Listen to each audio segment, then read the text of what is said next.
What's up and welcome to another Mograph Mocast. I am Dave. And I'm Matt, and joining us today from Motion Hatch, Hayley Akins. Hey, how's it going? And Mograph is a supplement to our site, mograph.com, which is a motion graphics tutorial site with tutorials, plugins, podcasts, and other Mograph stuff. And on the show, we talk about everything ranging from motion graphics to Cinema 4D, After Effects plugins, render engines, doing business, doing taxes, being a contractor. We're working for the man. You can email us info@mograph.com. Let us know what you think about the show. Give us topic ideas. We really want to hear from some of you. We didn't really get much this week, and so I would love to get some topic ideas in there. And let us know what you think. It can be noob. It could be super technical. It doesn't matter. We'll try and answer it. Also, make sure that you subscribe to the correct channel. Because if you are still on our old channel, that's going away. You will not get any live streams anymore. You'll get no notifications anymore. You won't know what's going on. And basically, you won't be able to Mograph anymore. Yes. Because you won't be subscribed to us. You'll be stuck. You'll hit a wall, and you won't be able to go any further than that. So make sure you mash that like and subscribe button. So fired. Yeah. So we've got a cool business show for you today. I think it's going to be a lot of fun. We're going to get down to business. A couple things we wanted to talk about before we really get going. We got our week wrap up, so we're going to just mention again the 3D Motion, or the 3D MT, the 3D Design Plus Motion Tour. Make sure that you're checking the website to see when they're going to be in your area. I know this Friday, if you're in LA, that's going to, I'm sure, be just a totally big one. And who's going to be at that one? I didn't really look to see who's going to be. Harvini Hupke, I believe. Oh, yeah? Sorry, Oh, yeah? I think so. Right. I think that's what Hupke was saying. Yeah? Let's see. LA, that's going to be Brienne Gag. I guess that's how you pronounce her last name. Is it Gag? Yeah. Okay. Blake Catherine Balake. Balake. Balake. Brandon Parvini, James Ramirez, Steve Teeple. Oh, man. Be there. Dude, this Casey is like Hupke, one of the best ones. This is going to be a great one, so make sure if you're in LA that you go check that out. If you want to sign up, don't forget you can use the discount code MG3DMT, so that's Mograph 3D Motion Tour, MG3DMT. You get 25% off your tickets, which is awesome because you get a lot of cool software and things like that. According to Beeple, you get over $40,000 of $40,000. Yeah, I think that's a little bit off, but just a little bit. Also, make sure that you're subscribed to the newsletter because you'll get a bunch of updates on there about what's going on in Mograph and the show and meetups and all that kind of stuff. We are going to be at only one more of these this year. It's going to be the Denver show, which is going to be on November 19th. And according to Beeple, we are throwing a party after that, according to his Instagram. So he posted that thing and he said this is the first that they're hearing about it too. So we actually talked to EJ. We'll put all the info out later this week on social and in the newsletter. But if you are going to Denver, there is the social after the motion tour, but there's going to be a whole nother thing after that we're going to do. I believe it's Ratio Beer Works in Denver. We're just going to have like a massive beer hang there, I guess. I think that's normally where EJ's Colorado C4D meetups are. So right. And also, there's only a few of these left: Atlanta, Boston, DC, and Miami. So make sure you check that out. Also, we'll put in the newsletter and things like that this week. There's a Dazzle Ship drone article that we have up on the site now. Go check that out. Some behind-the-scenes stuff in our news section. Other than that, man, besides working, I've been 3D printing some Christmas decorations. I know, that's for funny. Fun. I got the new iPhone as well. Yeah, and I mean to talk to you about that. You're 3D Yeah. printing Christmas decorations, yet you won't listen to any Christmas music until after Thanksgiving. Well, what it a takes while load! The 3D print Christmas decorations, it takes some work. Oh, Plan okay. ahead of time. Okay. And, Why are you doing that? Oh, Why he's are you so printing? It's fun. anti-Christmas music until after Thanksgiving. He's like, oh, no, but you got to enjoy the Christmas You got to do your season, or holidays in the right order. No. Not like these home After stores Halloween, that, it's all Christmas. It's all but it's Christmas until December before 25th. Halloween Then in America. December 26th, you take everything down. Everything goes away because if anything is up after December 26th. No, it's What like about the the 12 days 12th. of Christmas? It's the 12th. Isn't it something to do with like from the 12th of December till the 12th of January? Like that's fair game. Totally. I agree. I don't know. Because the 12 days of Christmas. Yeah, I think so. Right, I mean, maybe I'm wrong, but Yeah. The 12 days of Christmas. So you're saying, so then you're celebrating early if you're going by the 12 days of Christmas theory. Because if you start celebrating after Thanksgiving, you got to wait until that 12-day. You just have to take your Well, holidays we one don't at a time. do. Yeah, we don't do Thanksgiving in the UK, so I don't Exactly. really care about Right. that. So is everyone starting to decorate for Christmas already? No, Like right the after 12th Halloween? of December. That's what I just said. Really? Oh, see? Oh, That's see, why I'm I like pretty that. sure. Like, if can someone who's from the UK like verify this for me? Like the 12th, I'm pretty sure like the 12th of people start say like something to do with like from the 12th to the 12th. Maybe that makes sense. talking Okay. like, rubbish. But That makes sense because y'all don't have like American Thanksgiving, of course. no, Right. So I all like right. that. I like that. And that's still later than we do. So, yeah. My My next door neighbors already have their tree up and all their Oh, decorations. my goodness. Oh, you can't put your Oh, my tree up goodness. in Oh, November. totally. No, I mean, if it's a fake tree, who cares? yeah, but that's not the point, is it? December, like basically from the 1st of December, I feel like then you're maybe getting away with it.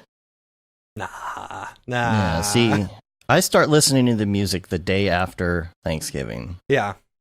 you Yeah, know? that's fine. When is Thanksgiving? Like the end of November or it's the something. the fourth Thursday Or the of third- the November. third? Yeah, The that's fourth. what I thought. Yeah. Yeah. Oh, So depending Yeah. on when the first Thursday hits. So it's like later in Right. the month this year. Right? It's like the last week of November. Yeah, Yeah. I think That I tried retailers to. hate.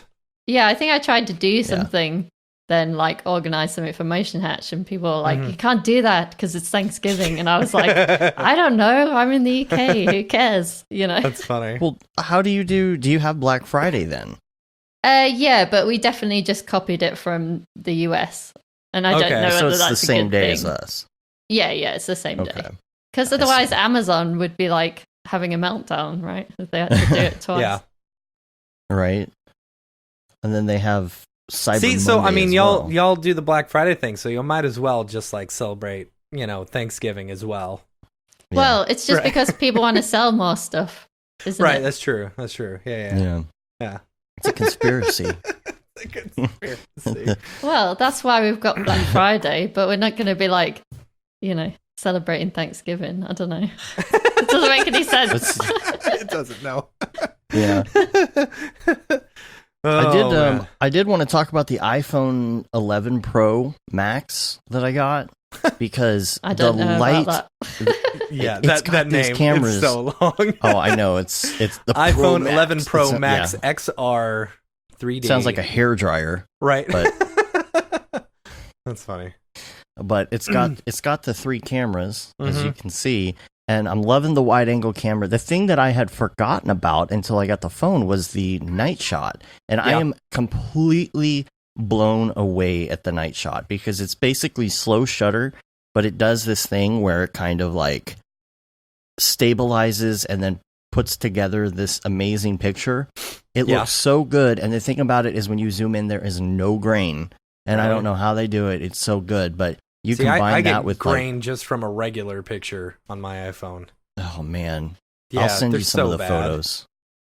It's pretty incredible what. But they're- how I mean, you much could did go it into- cost you, though? Well, That's the it's thing. hard to say because monthly. I have the You pay $50 subsidized. a month, right? Yeah, it's the subsidized thing, so you Oh, just right, trade it in okay, for the okay. next one, and Uh, you're basically It's leasing still- the phone. Yeah, it still costs you over $1,000. I think my phone was like $1,200. Whoops. Yeah, Yeah.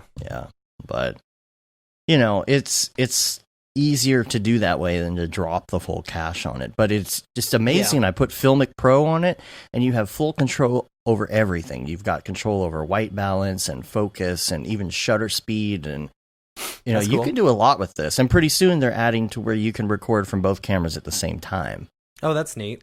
Yeah. It seems So like that would be very labor intensive for the phone. Not for this phone, apparently. And you can use Bluetooth microphones, so you got a studio in your pocket now.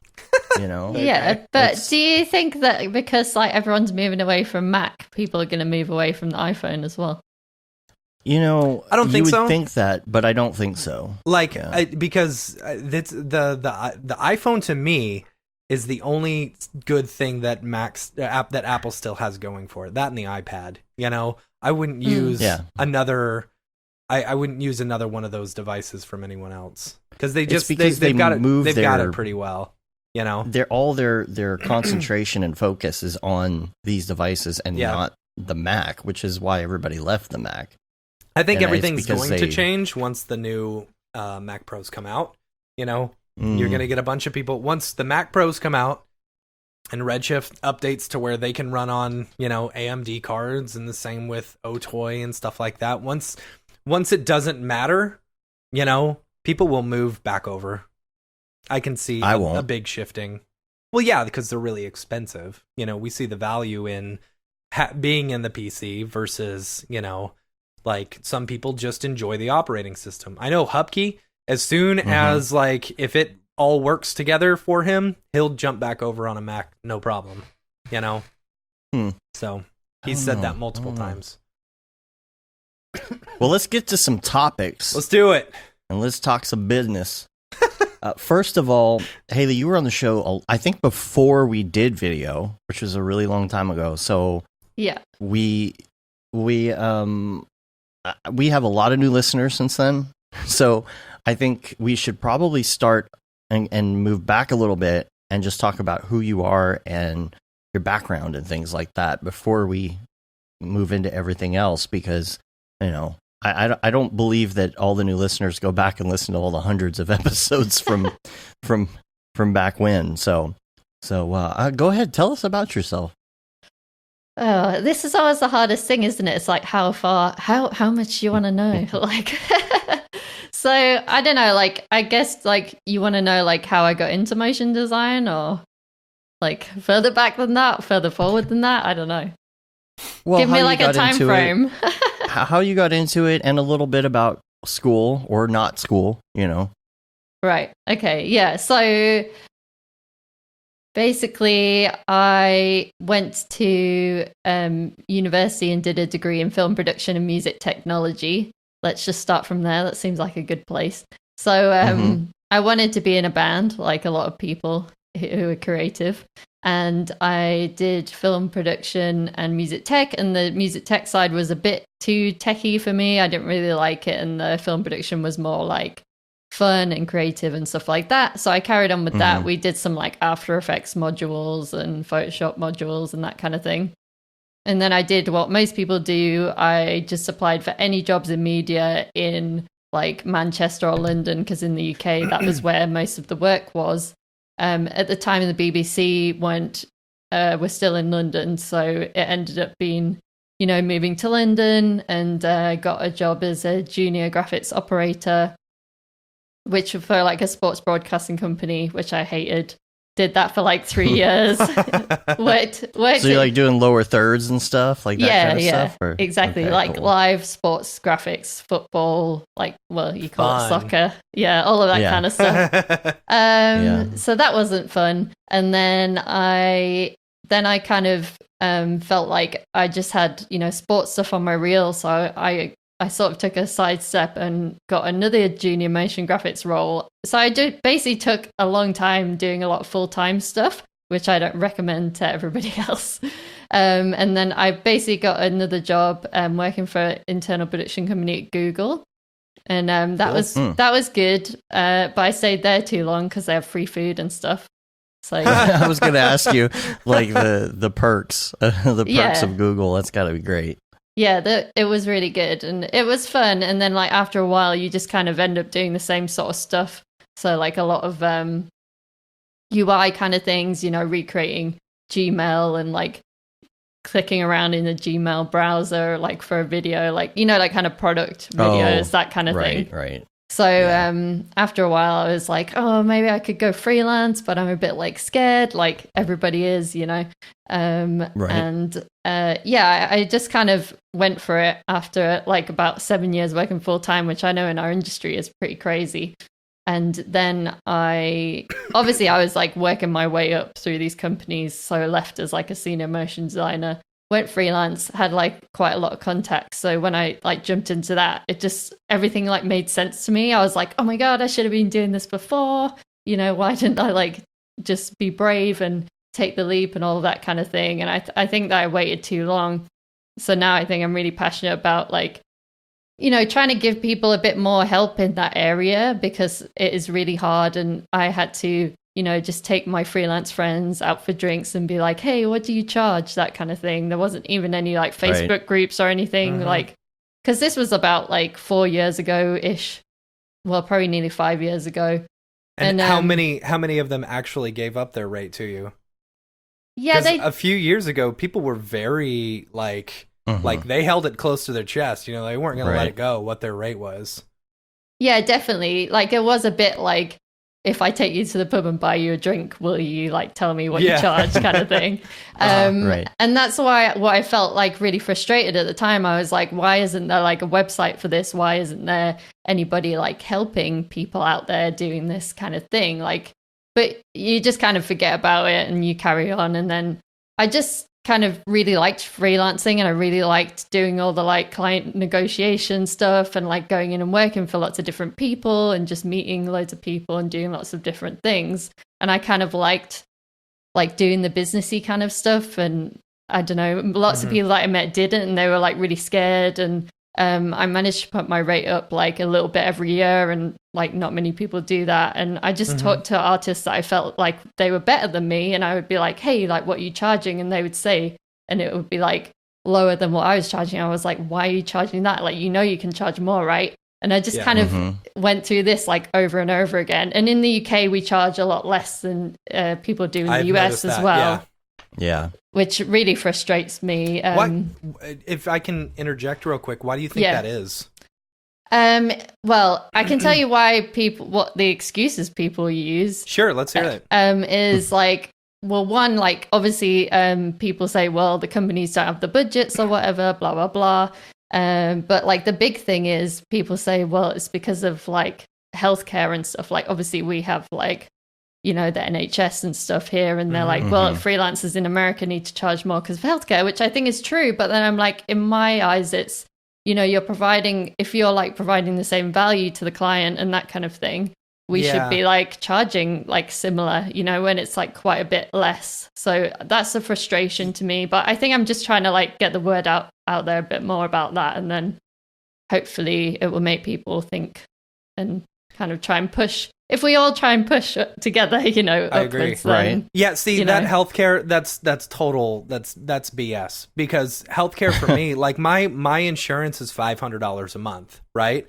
If you divide that by the amount of days in a month, that does not equate the $200 to $300 difference a day, you know, in a US versus a UK freelancer. Yeah, exactly. So I think that's like, you can't just use that as like the one thing. And I've heard that quite a lot. So that's quite frustrating to me. But yeah, I think I don't know, maybe it's like a confidence thing too for most people. But I think like surely that is across countries, you know, you can't like generalize all countries and stuff like that, obviously. But yeah, because you've got the region, like the whole region and the regional average, then you've got like the conversion rate there besides. You know, you've got that, and you know, I think there are other variables, but yeah, I think regardless of what it is over there, I think that everybody needs to do that, really start pushing their rate a little bit. The cost of living is just going up and up and up, as we know, and nothing else is changing. You know, a lot of people still charging what they charged 5 years ago, and it's, well, you know, like for 10 tough. years, like I've heard like people saying the same rates for 10 years, and then studios saying the same rates, and then studios saying, well, we can't, like more animation studios saying like we can't afford to pay freelancers more. And it's like, well, then you should be putting your your budgets and your quotes up more as well. Like Exactly. it's not like they need to be doing it too. yeah, You it's know? not like just saying it to the freelancers, it should be everybody. And then that would obviously Yeah. filter into like full time and everything as well. Like you say, I think it just like, it's that idea, isn't it? That you're a creative, you're doing something that you enjoy. So therefore you should be grateful for whatever you can get. Like, and I don't really agree with that. I hate that. Right. I hate that. You're an artist. Just do it because you love the art. No. Yeah. Screw that. Pay me. Yeah. No, it's like, honestly, you're a it's plumber. You're a plumber. Don't you do it for the love of plumbing? You should just do it for free. No, like it's and honestly, if every single freelancer went out and upped their rates, it's like reverse trickle down economics or whatever, like where Right. we all change our rate, therefore they've got to charge more, therefore they charge more to the bigger clients and stuff like that. Just means, the 1% gets less. It sounds easy to say, but it's not as easy to do. I mean, it's like telling everybody in a traffic jam to just hit the gas at the same time, and the traffic jam will be gone. That's true. Well, can I We like should do a say- national day. We should do it like a national holiday. It's official Raise Your Rates Day.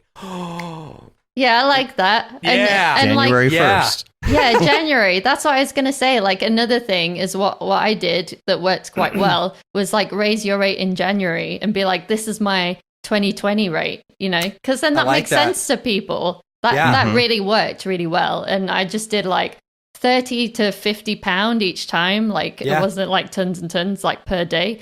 But that worked fine, for like 4 years. So I'm sure that other people could do that. Like I'm definitely not the best motion designer, so I'm like, if Yeah. I can do it, everybody can do it. January 1st, National Raise Your Rates Day. What if it's Worldwide Raise Your Rates Day. What if it's like $100 a day increase every year? That seems reasonable. Sure. At a minimum, at a very minimum. I don't know. I don't know about that. I don't know about 100. I don't know if a lot of 100? people are worth $100. A day? It's a day, not an hour. It depends on what they're already charging. Yeah, I that's guess true. so. That's true. Yeah. Maybe a percentage increase. We'll go with a percentage then. Yeah, I think that's a good idea. Yeah.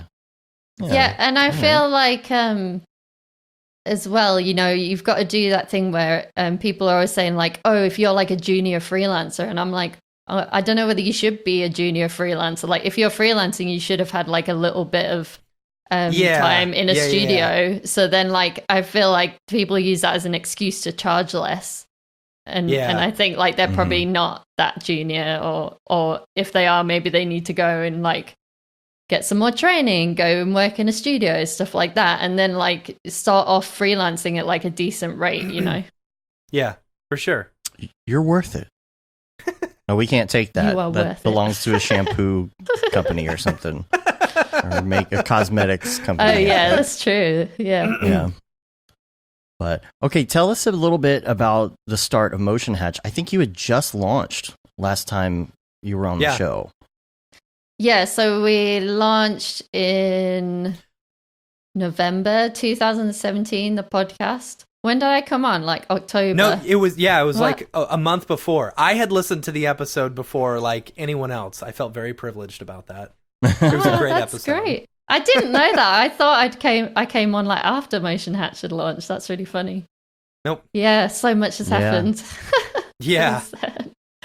Yeah, so the podcast started in November 2017, and then I brought out the freelance contract bundle in, I want to say, I don't know, like May. No, when was it? I don't know, like June 2018. And then this year we just launched our Mastermind program in January. So that's kind of like the overview from my point of view, but probably like, obviously like tons of stuff's happened. Like we've like got over 50 episodes now, which I know is nowhere near what you guys do, but you do it like every week. Yeah. Mine's only every other week, so. Well, your primary content is concentrating on the business aspects, right? From week to week. So, the contract thing, actually I'll bring it up here so we can like check this out on the stream live. We've got, I guess I must have screwed up my window thing 'cause there's a big line going through it. I'll fix that in a second. But the freelance contract bundle, or bundaroo as I like to say. I like that. That's good. Contract templates made specifically for motion designers and animators. So tell us a little bit about that. And I'll fix this window in the meantime. Yeah, so basically the contract bundle came about because I was like, okay, like I've got this Facebook community, I have this podcast. What is something that I can help more with? You know, what are the problems that are coming up? That kind of thing. And like, how can we solve them? So a lot of times it would be things like, hey, I have this client and I want to, you know, they've said, can we have the project files? And I don't want to give them the project files. And I'm like, okay, in your contract, does it say that you charge for your project files? And they're like, no, I don't have a contract. And I was like, well, then you There's can't, your first like, mistake. you know, like you can't really like say to the client, like, oh, after the fact, like, actually, I normally charge for my project files because that's just going to like annoy them, right? So just stuff like that was coming up like all of the time in like the Facebook community and stuff like that, and just generally on Twitter and stuff. So I was like, hey, like, why don't I like get some lawyers to help me make some contract templates? I don't think I really understood like how hard that would be. Yeah. Like, especially for the US, like, I think you guys are a bit more like, you like to sue each other all the time. So there's certain things that you can't do and, you know, that kind of stuff. Like the UK one seemed like it was much like, you know, easier to kind of get done. So I like started with the UK one, obviously, because I'm based in the UK. I got a solicitor, which is someone who would like the same as a lawyer, basically like a type of lawyer. To draft the UK one, and then I started like selling that on a pre-sale, and then I pre-sold the US one. I said, hey, if we get like 30 motion designers to sign up for this, then I'll make it, because obviously I put my own money into the UK one, and I was like, the US lawyer wants more money like to license this contract template, so how am I going to do that? So that's kind of what I did there. Which, if anyone wants to sell a product, I think that's like a super smart way of doing it, because you basically then you can find out, you know, if people actually want it or not too. So I pre-sold that, and then we made the US one, and then we just made them both available. And the kind of there's two contracts in there. There's like a commissioning one, which would be more like scope of work, you know, stuff that you give like a direct client, that kind of thing. And then there's freelance terms of service, which is more like, hey, this is my day rate. This is what I charge for overtime. You know, who owns the intellectual property, like all of that kind of stuff in there. So yeah, like, so you get two contracts, and then you have like both of them have introductions, and it kind of like has an overview of how to use them and also what some of the clauses mean and stuff like that. So yeah, I think it's just really helpful because it actually explains a little bit about, you know, like what you should be including in your contracts as a motion designer. So even if you don't just directly use these, and you know, get your lawyer to have a look at them or whatever, which I recommend doing, because at the end of the day, like a template is just a template, and we don't know everybody's individual circumstances. So I would definitely recommend that you do that. But like, even if you like use this as a good starting point to kind of educate yourself more about you know, what you should be including and that kind of thing. Cool. So let's talk about the Mograph Mastermind program as well. Yeah, I'm curious about this. Yeah. This is the one that I haven't really heard much about yet. I watched the video this morning, though. Yeah, we just released a video today. I'm like super chuffed with it. I'm really proud of it. It's I worked with a company called Flow Creative in Manchester, where I'm living now. And Sono Sanctus did the sound design. I mean, most people know who they are. So yeah, Wes Slover, right? Yeah. So so he also did the Camp Mograph theme song for us. Yeah, because he's great, right? He's like the best Love that like guy. motion design sound person company. Yeah, so I don't know, like, do you want me to talk a bit about like what masterminds are and stuff? Because I think lots of people don't really know what they are. Okay, cool. Absolutely. I told you I was going to ask myself questions, like I just did that. Yeah. I was like, gee, guys want me to talk about this? Yeah, so masterminds are basically kind of like peer groups, like in traditional sense, and they might meet weekly or monthly or something like that, and they kind of get together and usually have some sort of facilitator who, you know, keeps everybody on time, like, because everyone has like a go in the hot seat. That's what you call it. It sounds more scary than it is. You're basically just kind of, you know, you have like a certain amount of time allocated to talk about your business or your worries or your problems and that kind of thing. Like it's from like an entrepreneurial, like lots of entrepreneurs have these masterminds, and that they're either, and you can be like in a paid one or a free one. And like I've been in quite a few different ones. And I was in this membership that I paid for, and I got put into a mastermind for that. And that was just really good. And it just kind of having people to go to like every week and be like, hey, this is what I'm struggling with right now. And like also like setting goals and getting them to keep you accountable and stuff like that, I think is like incredible. I wouldn't be doing anything that I'm doing now, basically, if it wasn't for being in a mastermind. So I kind of thought like, you know what, like this is the thing that's helped me the most in my business. So why don't I bring this to like motion designers? That was kind of the thinking behind it. So just stop me and like ask me more questions if you want, because obviously like I know exactly what it is. So it's hard for me sometimes to, I feel like, explain because, you know, you get caught up with like, I know all the information and I'm very aware that it's kind of like a new concept in our industry. So yeah. Just let me know. Just stop me. Let's talk about the process. Like the process, like you sign up, the way that you meet, this is online, right? Because this is worldwide. So yeah, via Zoom you're using calls. Like a Zoom meeting. Okay, cool. And so it's how often do you do that?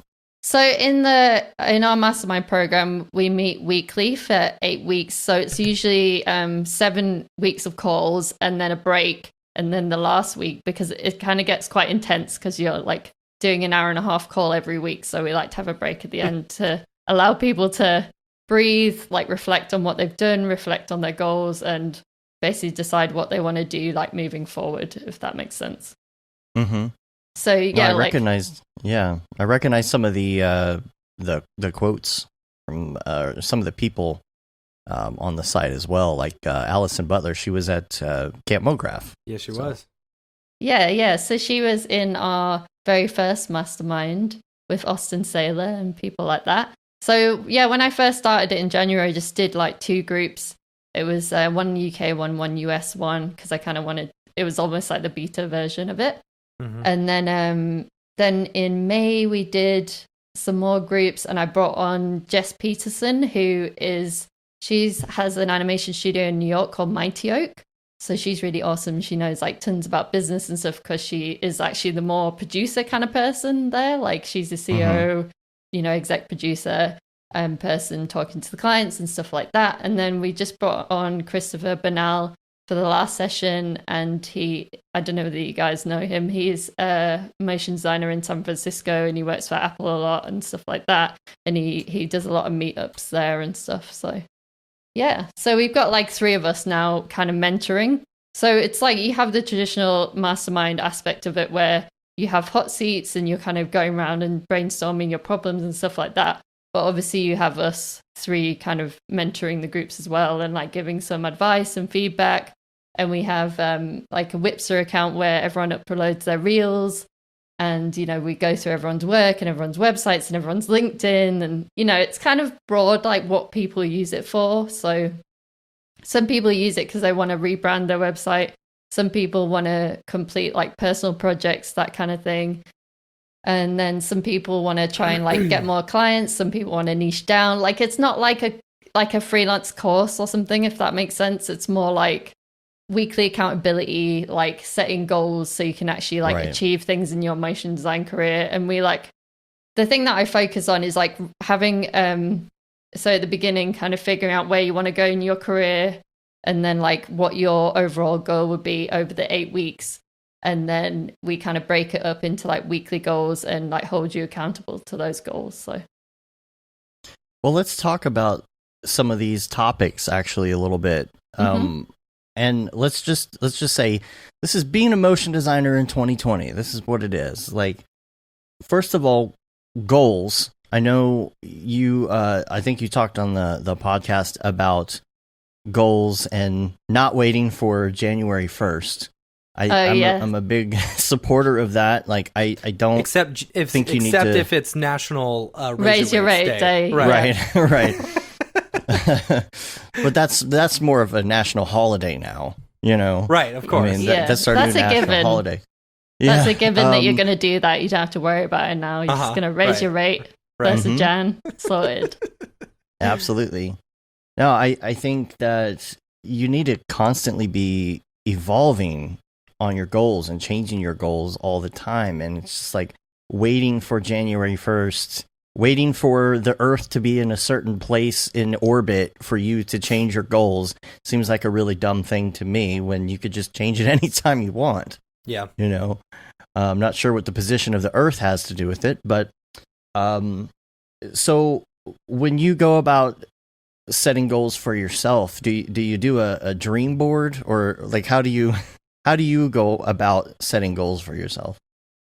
Yeah, so basically, like one of the things that I've done a few times, which I find is really helpful, is this thing called the perfect day exercise. People have heard me talk about it a lot, but I'm just very passionate about it because I think it works. And it's, you know, it's not my original idea. It like comes from kind of entrepreneurs and stuff like that. Like loads of people have talked about it, but it's a bit like vision boarding stuff, I guess. Like I think I mentioned that on something recently, but I feel like doing a vision board or something like that to me is like a bit like, oh, that's just my dream and it's over there and I don't know how to get there. Does that make sense? Like that, it feels like there's like a disconnect with it. Like I like it for like kind of a brainstorming aspect, but then I feel like you have to do something with that. You know, you have to take it.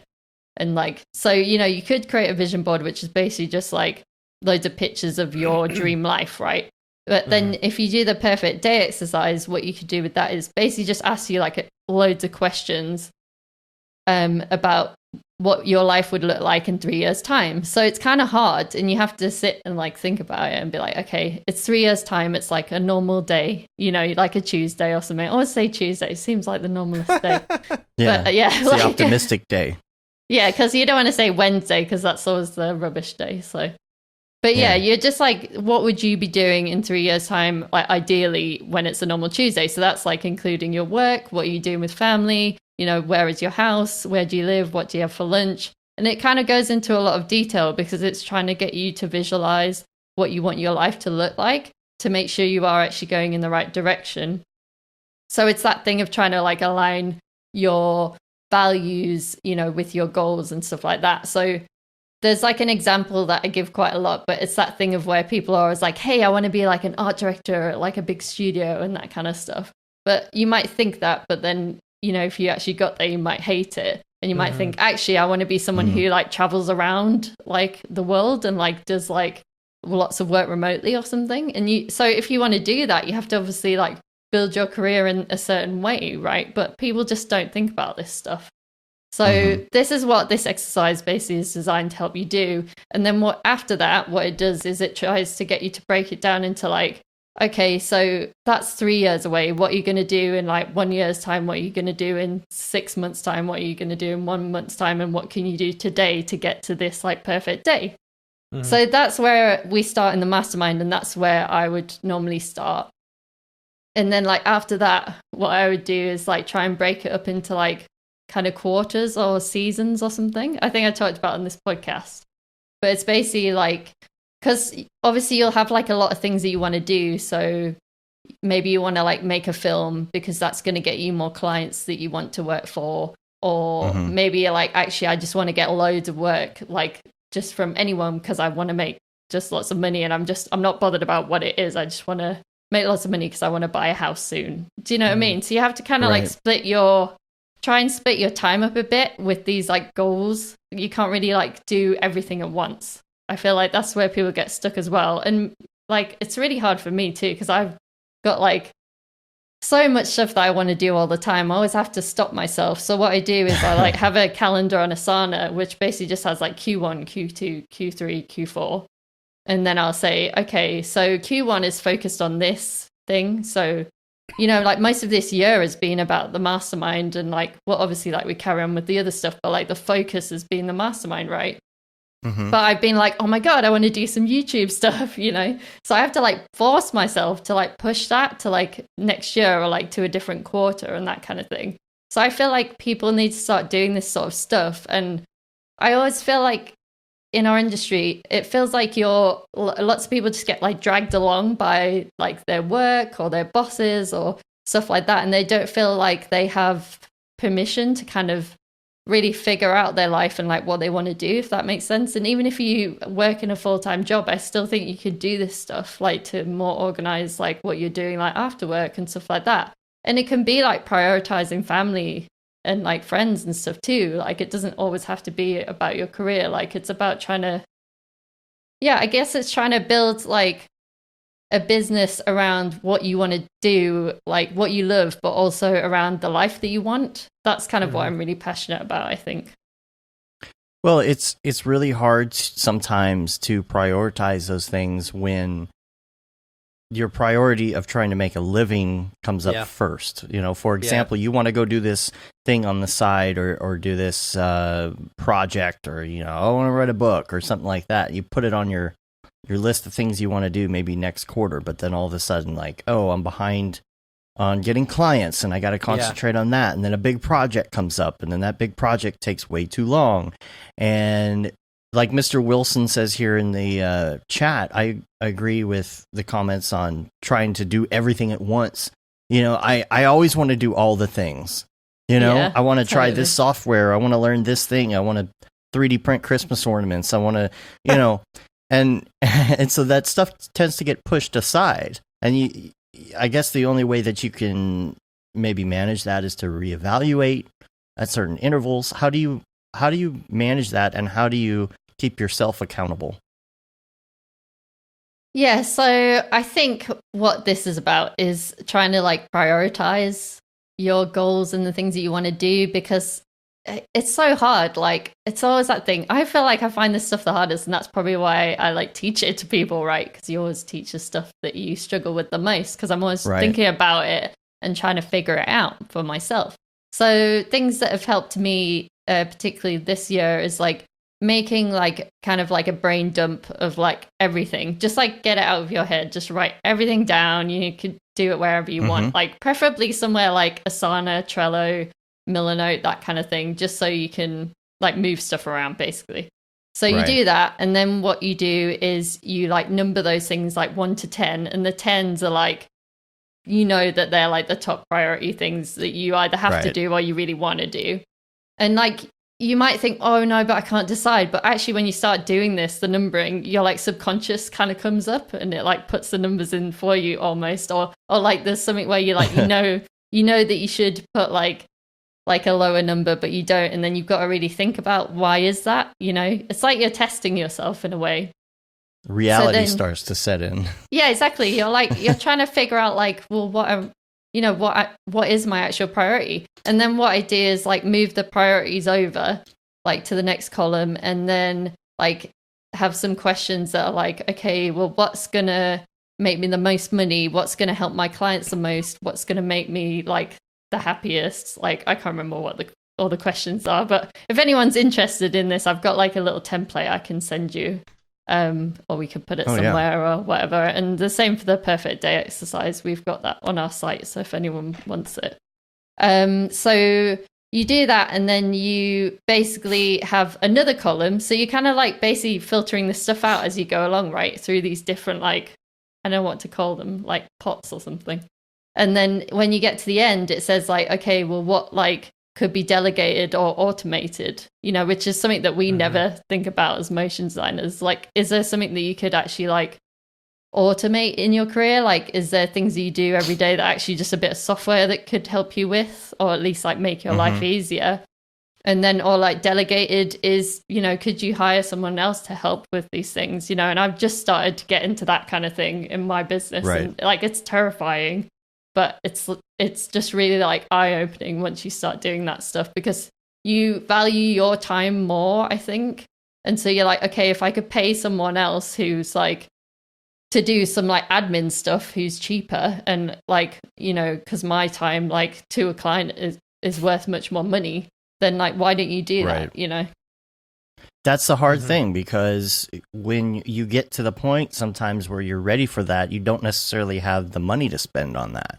Yeah. So, you know, how do you handle that? How do you find people, you know, maybe, because, you know, it's like if you want to find somebody who's going to be really good at doing those things for you, they're going to be expensive, you know? How do you find the right person for that? And then on top of that, how do you manage? For me, sometimes it's like, you know what, it'll take me too long to train somebody to do this thing, so I'll just do it myself. But you only have so many hours in the day. So how do you start offloading that slowly? Yeah, this is like really hard, and it's kind of, you know, this sort of stuff is pretty new to me too. Like, so things that I've put in place is, you know, just working like with Asana like every day. Like I go in there all the time, and like my calendar and like everything has to be blocked out in calendars. Like, this is the time that I'm doing the podcast. This is the time that, say, I'd be working on client work. This is the time for the mastermind calls, you know, that kind of stuff. Like, you just have to be like, these are the systems that I'm putting in place, and you have to try and stick to them. And what I found is it takes a while for you to figure out what works for you, and not the same stuff works for everybody.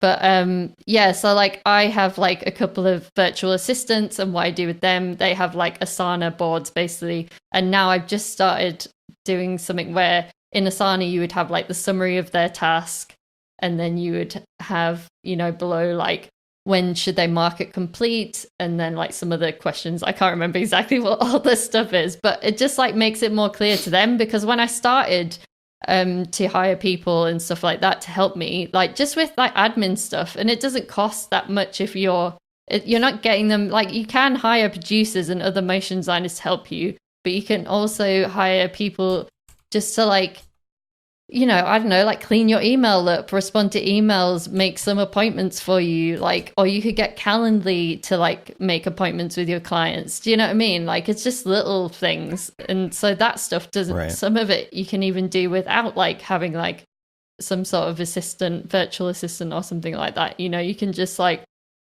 automate your meetings with Calendly. Like, this is the kind of stuff that I'm talking about. I'm not telling everybody to like, they have to go out and hire loads of people.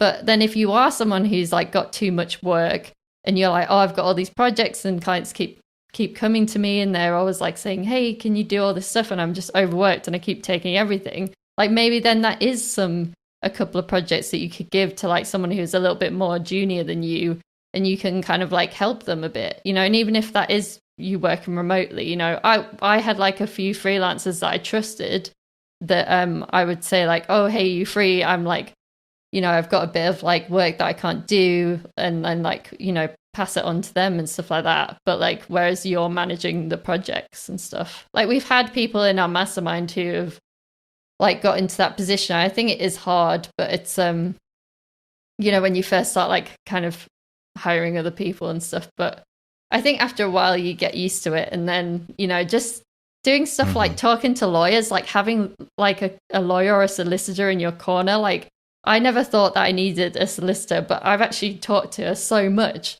just for like, you know, getting like some terms and conditions done for my website, stuff like that. Obviously, like Motion Hatch is like a little bit different to running like a freelance business, but just having someone that you can ask questions to, that you know, like it's okay to do that. Like, just trying to find those people, I think, is really valuable. And I just changed accountant as well, and that was like the best thing that I ever did. And like, yeah, I pay her more money, but like we have a weekly call where we talk about stuff, and I'm like, it's incredible, you know. So, and it's not like that much, like it's more than you would pay someone who's just going to look at your like books like at the end of the year, but it's, you know, it's not like astronomical or anything. So like just stuff like that, just being a bit smarter about like where you're getting your help, and like, you know, maybe like spending a little bit more money so you could get a little bit extra help, where someone's going to say, oh, actually, you know, this is what you should do. you could do with your business, and let's make a forecast, you know, of kind of what you usually make over these months, and see, you know, where you are and if you can afford to, like, you know, hire someone else or something like that. Mm-hmm. The automated programs like Calendly and all of that, gosh, they help so much if you're trying to schedule something. Because, you know, if you don't have something like that, then what do? You contact someone, you say, hey, like I use it for the show. I'm like, hey, can you do, you want to do a show? Yeah, okay, well, what do you have available? Well, I have this available. You want to do it this day? No, well, I'm not free that day. And all of that back and forth goes away because you just send a link that says, hey, pick a date. Here's what we have available. And then they just click. It puts it on the calendar automatically.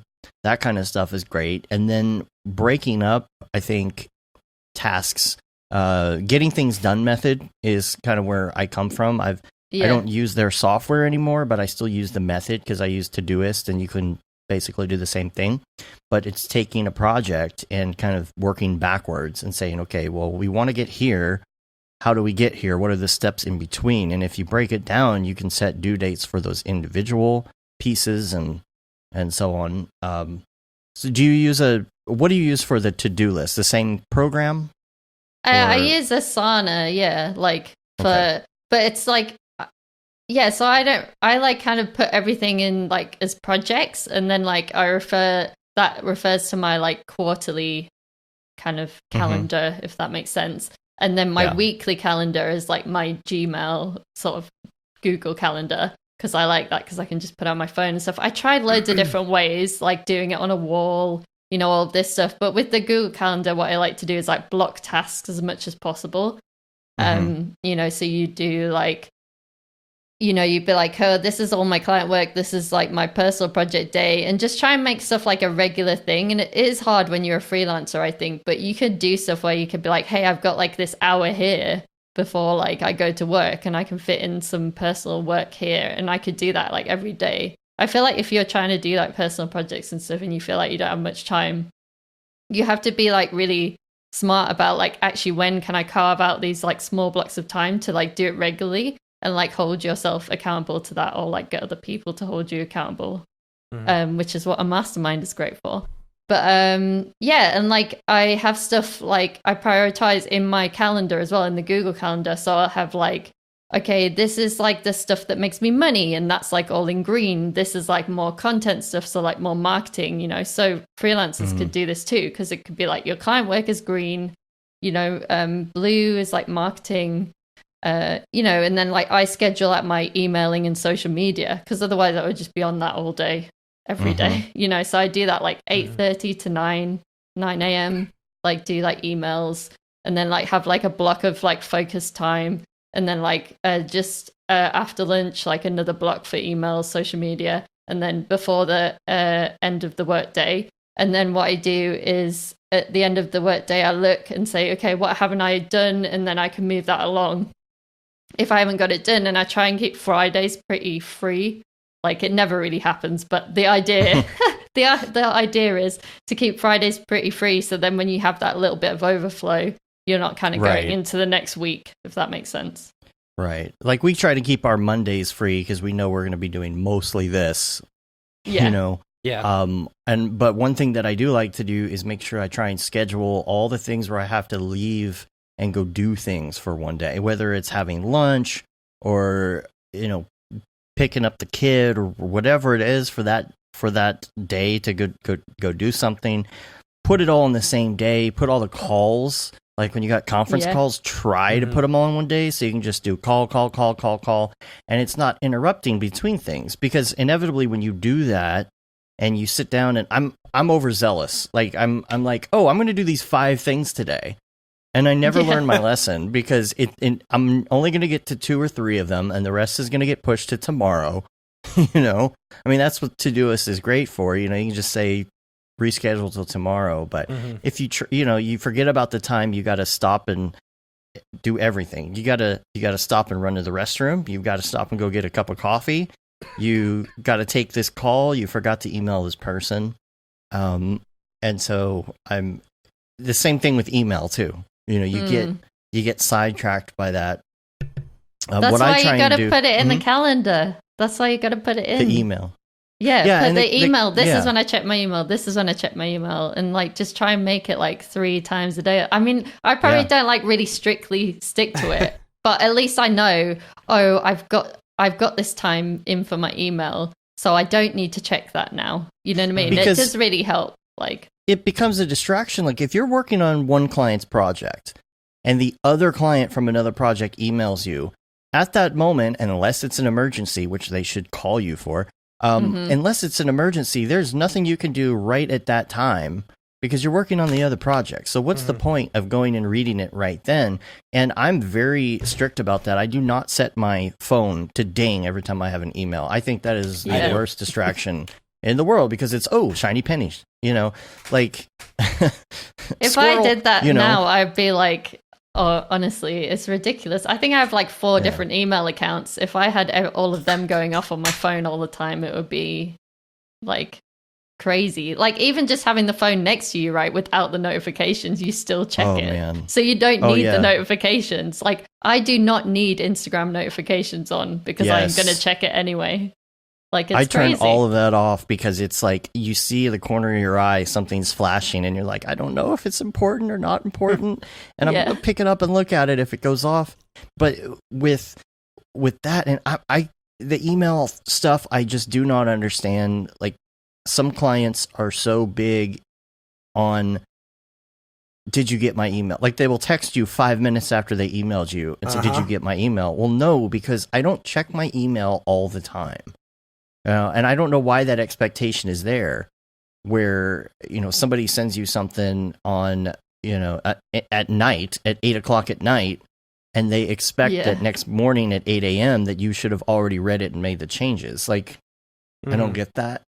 But maybe we could like tell our clients though, like, you could say like, hey, this is when I check my emails. And then if it really is important, like it's urgent, and then you can call me and like just set those boundaries. Like, why can't we do that? That would be much better for them anyway, I think, because then they understand, when to get hold of you and how to get hold of you. And they're not worried about you not being there or anything. Cause they're like, oh, okay, well, I know Hayley's going to check her email at like 12. So I'll like email her like at 11:30 and then I know she's going to be checking it. And then like, if it needs to be done before then I can ring her and that's fine. I would do that. That's why I use an email scheduler, because like if it's 11 o'clock at night, there's no point in sending it at 11 o'clock at night because most people aren't going to get it. So I'll schedule it for 8 a.m. the next day. Yeah, I do that too. So because that way the client doesn't think, oh, they're up at 11 o'clock p.m. working every night, so I could just call them anytime I want. Exactly.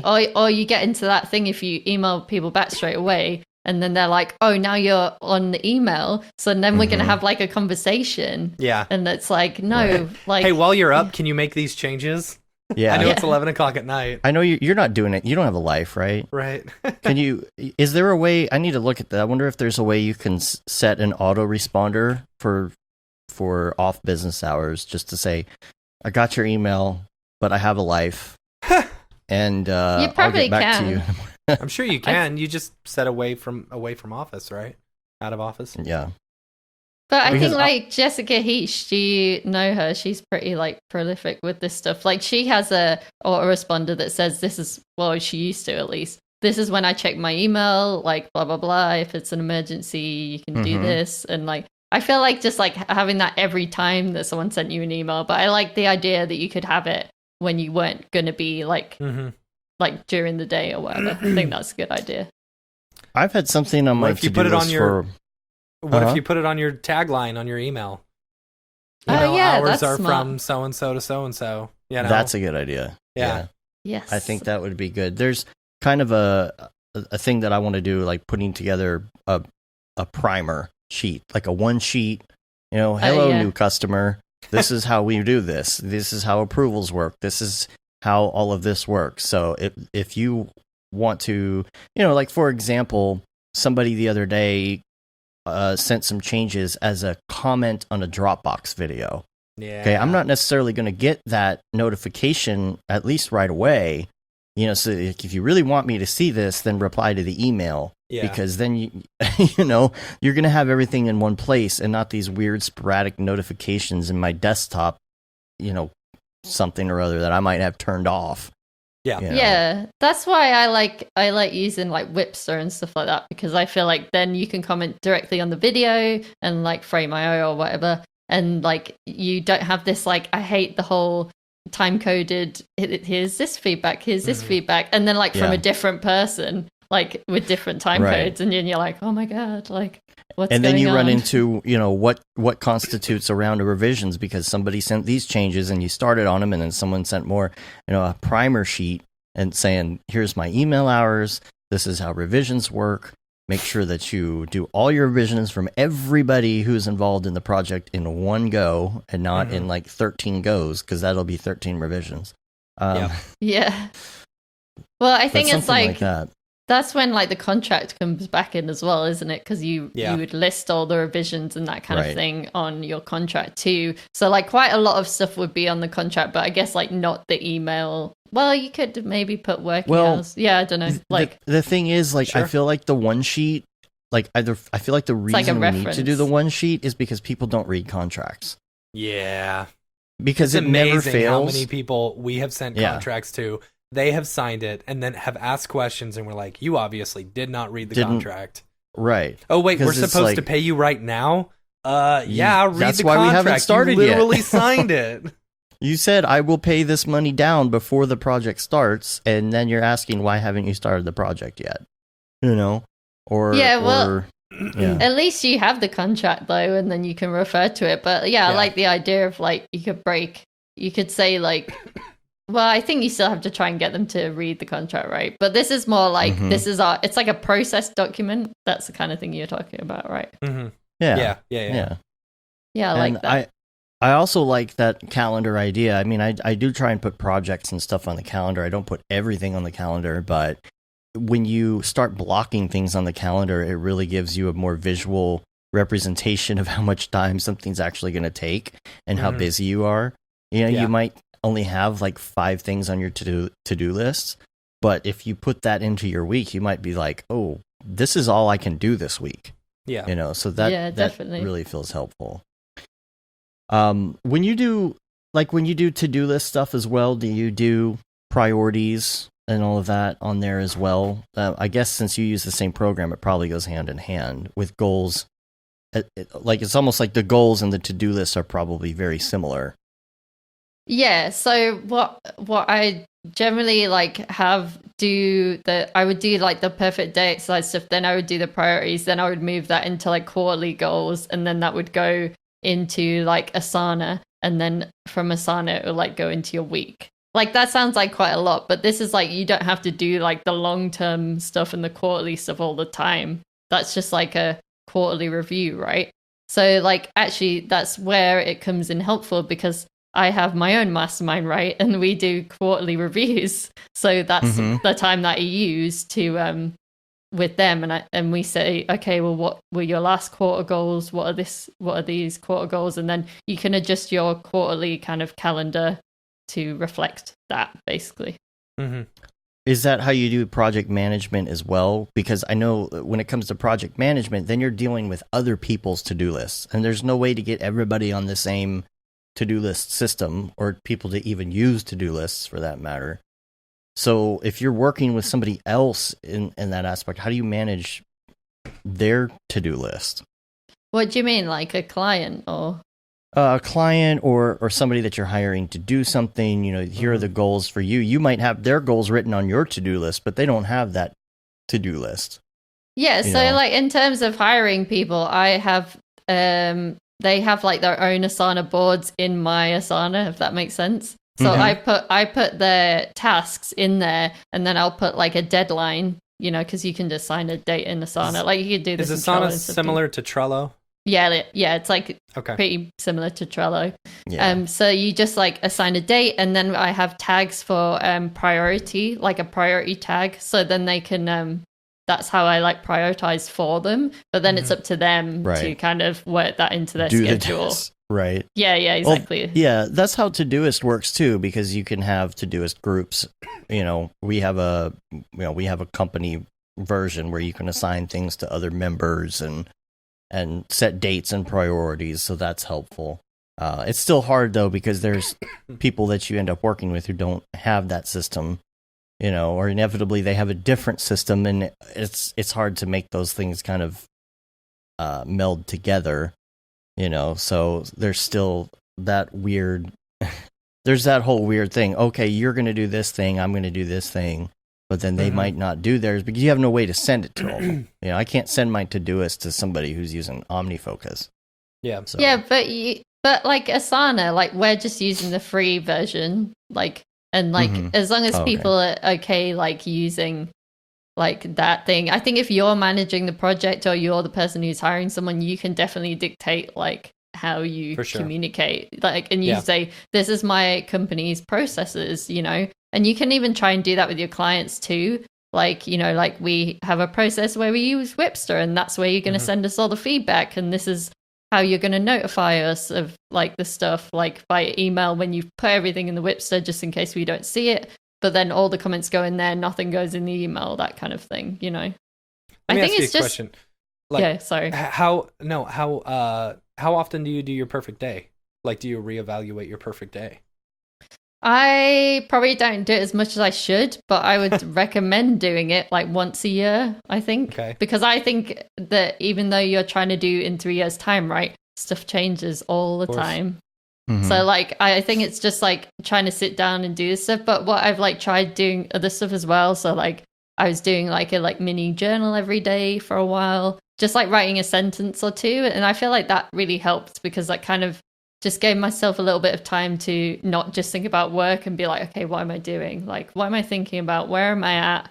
Like, like kind of a bit of like, just a bit of like self-care time almost. And it's sort of like I would do like yoga, and then I would do like 5 minutes meditation, and then like a little journal thing. But like I've dropped the journaling bit off. I don't know why. I should probably keep it up, but keep the yoga and the meditation. You just have to try these different things and see what works for you.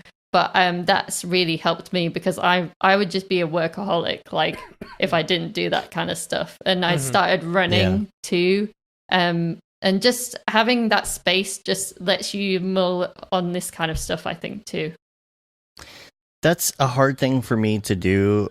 I work weird hours. Yes, I think a lot of us work weird hours. And it's one of those things where I shouldn't feel bad about taking a break, but I do, especially when it's in the middle of the day. It's still that whole thing of, the work day is from 9 to 5. Well, that's not my work day. But for some reason, if it's 3 in the afternoon and I take an hour break to play video games or something, I feel guilty. Like I shouldn't, because I'm going to work another 8 hours after that, and or something like that. But like, I don't know. It's hard. And it also feels like I should be saying yes to everything, and it's so hard to say no to certain things, especially when it comes to making money. Yeah. It's like, hey, here's some money. Oh, no, thanks. you know? Yeah. Yeah, but wait, you need to, I feel like you need to come back to that thing about like valuing your time though as well. Like, it's like, how do you want to spend your time, and like, how much is your time worth?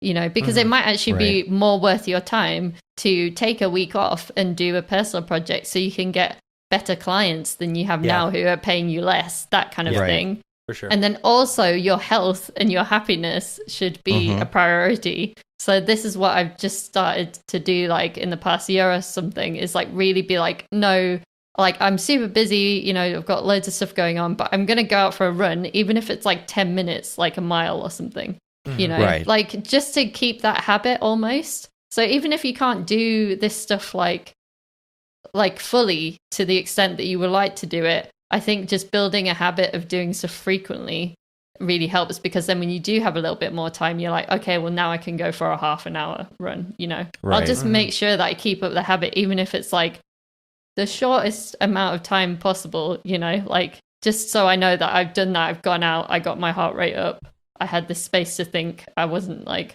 thinking about motion design like 24 hours a day, I feel like I know that I shouldn't be feeling that way when I feel guilty about it. But one of the things I do that actually does seem to help a bit is I always make sure that I update my to-do list on the daily, because yes, there are things that are not going to get done from the day before, but Todoist, for example, you can say just reschedule all these things for tomorrow. So I'll do that, and then the next day I'll reevaluate, I'll place things in their spot.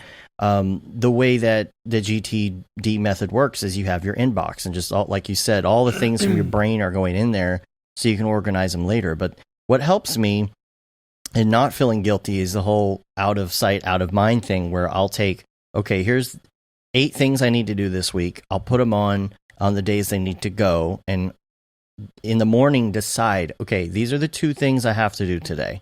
If I don't do anything else, these are the 2 things that I have to do. And I can do priorities or whatever, but when I check them off the list, most programs have this, but it will say, what do you have to do today? Not there's an option for the next 7 days or whatever, but what do you have to do today? Because when you click those things and you check those things off for today and it's blank, there's something about having today blank at a certain point that makes you feel a little bit better about, okay, now I'm going to take a break. Mm-hmm. Yeah, definitely. But then, like you say, you're always giving yourself too much to do. I like the Right. getting things done method. I like to like pitch in with another book that's like quite similar to that kind of stuff. Is like, have you heard of The One Thing? Like that, I feel like that is like No. more, I don't know, that just resonated with me a lot more. It's by Gary Keller and I think somebody else. And basically what he says, like, it's this idea that you think about what's the one thing that you can do that kind of just makes everything easier. So it's like a domino effect. Like if you imagine if you're doing like one thing and that's going to knock all the other dominoes down, it's like trying to think about, well, what is that, because we do a lot of stuff in our day to day that we don't actually need to do. Like, like obviously Right. like some of the client work, stuff like that. But it's like when you're thinking about like personal projects that could apply.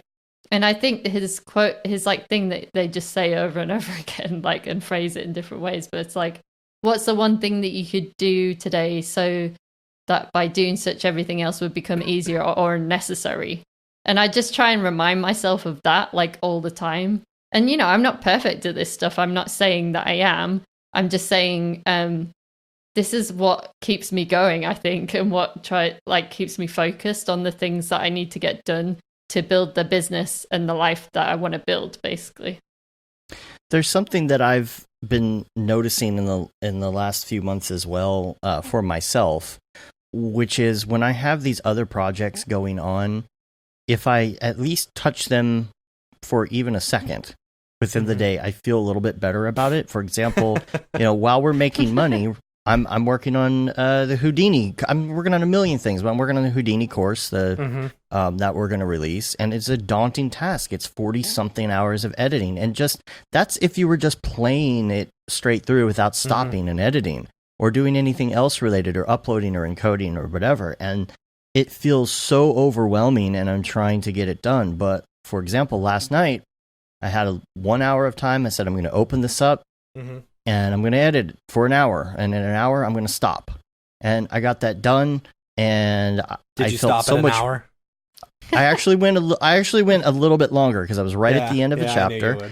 So I finished a chapter, and I felt so good because if I would have saved the whole thing for one day, I'm never going to have that one day to do it all in one day without any other distractions. And I felt so good about taking that 1 hour and just getting a little bit closer to the final product. Because when you look at your to-do list, it's daunting. It's like to-do list, there's something in the back of my head anyway. I don't know about anybody else, but when you look at your to-do list, there's this weird feeling like someday I'm going to check everything off the list and there won't be anything left.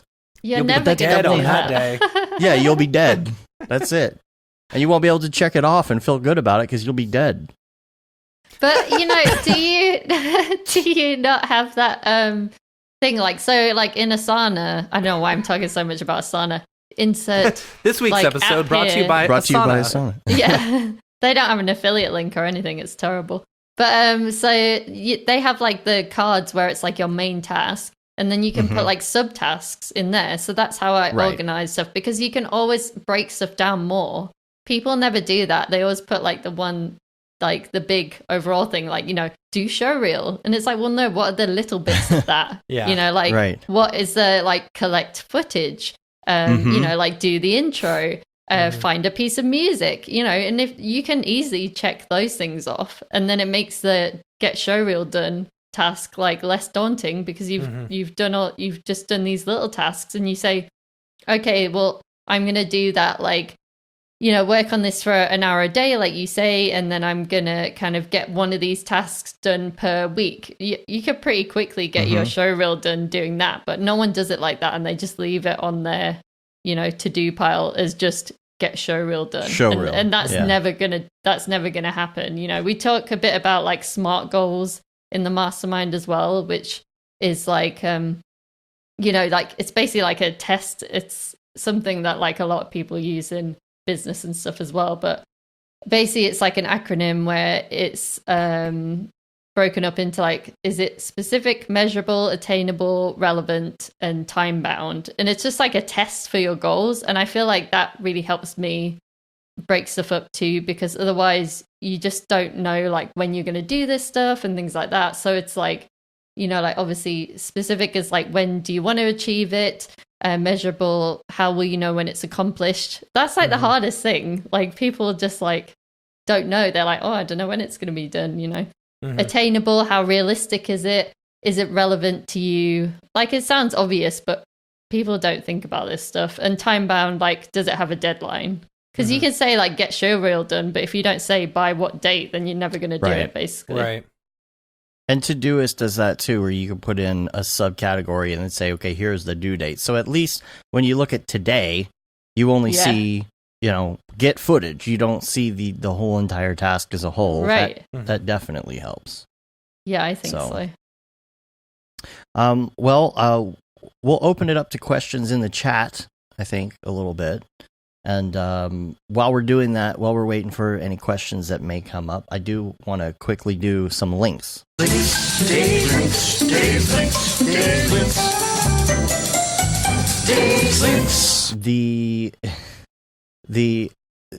is a funny title. CGI artist makes a masterpiece every day for 12 years. Today we challenge him. This is Beeple. That's Beeple. Okay. Yeah. I saw Porto that. Digital. That was a really funny video. That was really great. They basically sat down and all tried to do their, 45 minutes, I think? It was 45 minutes it from was. start to, you have to post it on Instagram by then. Yeah. Right. That was entertaining. And then I liked it. I geeked out about that Beeple had a Motion Hatch sticker on there, and I was like, Motion Hatch is on the Corridor crew. That's funny. That's yeah, awesome. Just showing how much of a like sad nerd that I am. It's so awesome. It's funny. He walks in and they're giving him a tour, and they go to that one room with all the guns, all the fake guns. Terrible. He's like, "What is going on?" Freaking people, and they're bleeping every other word. Right. Oh, I love it. And they also did a part 2 to that fake Boston Dynamics video. Yeah. Which was really good. Did you see that there's actually a Snopes article on whether or not that's real? I think that's hilarious. People don't know if it's real or not. Just goes to show how well of a job they did on it. Yeah. Yeah, I'm pretty sure that robots aren't shooting humans. Yet. I didn't see that one. I'll have to watch it. It's pretty good. Yeah. It's really good. That they did one that was a shorter one that looked more like the initial tests. You know, and this one came out not too long after the one that Boston Dynamics actually released, where the robot is doing like this flip, like from a sitting or laying down position. He like saw that one. Flips himself up. It looks fake. Yeah. You know, so it's hard to tell these days. You're like, oh, is this really? What do they call it? Boss Town Dynamics? Boost Town, Boston. Yeah, maybe. Yeah. That's funny. So well done. I mean, there was so. Oh, and David Ariev did the bees in it, I think. Yeah. Bees. But they so they have those 2 videos out. Also, there's a Rocket Lasso article on Patreon that Chris Schmidt posted, because Raid Zero found some of his stuff was getting it was a torrent, or like someone had posted torrent. a torrent of all of his Redshift car shaders.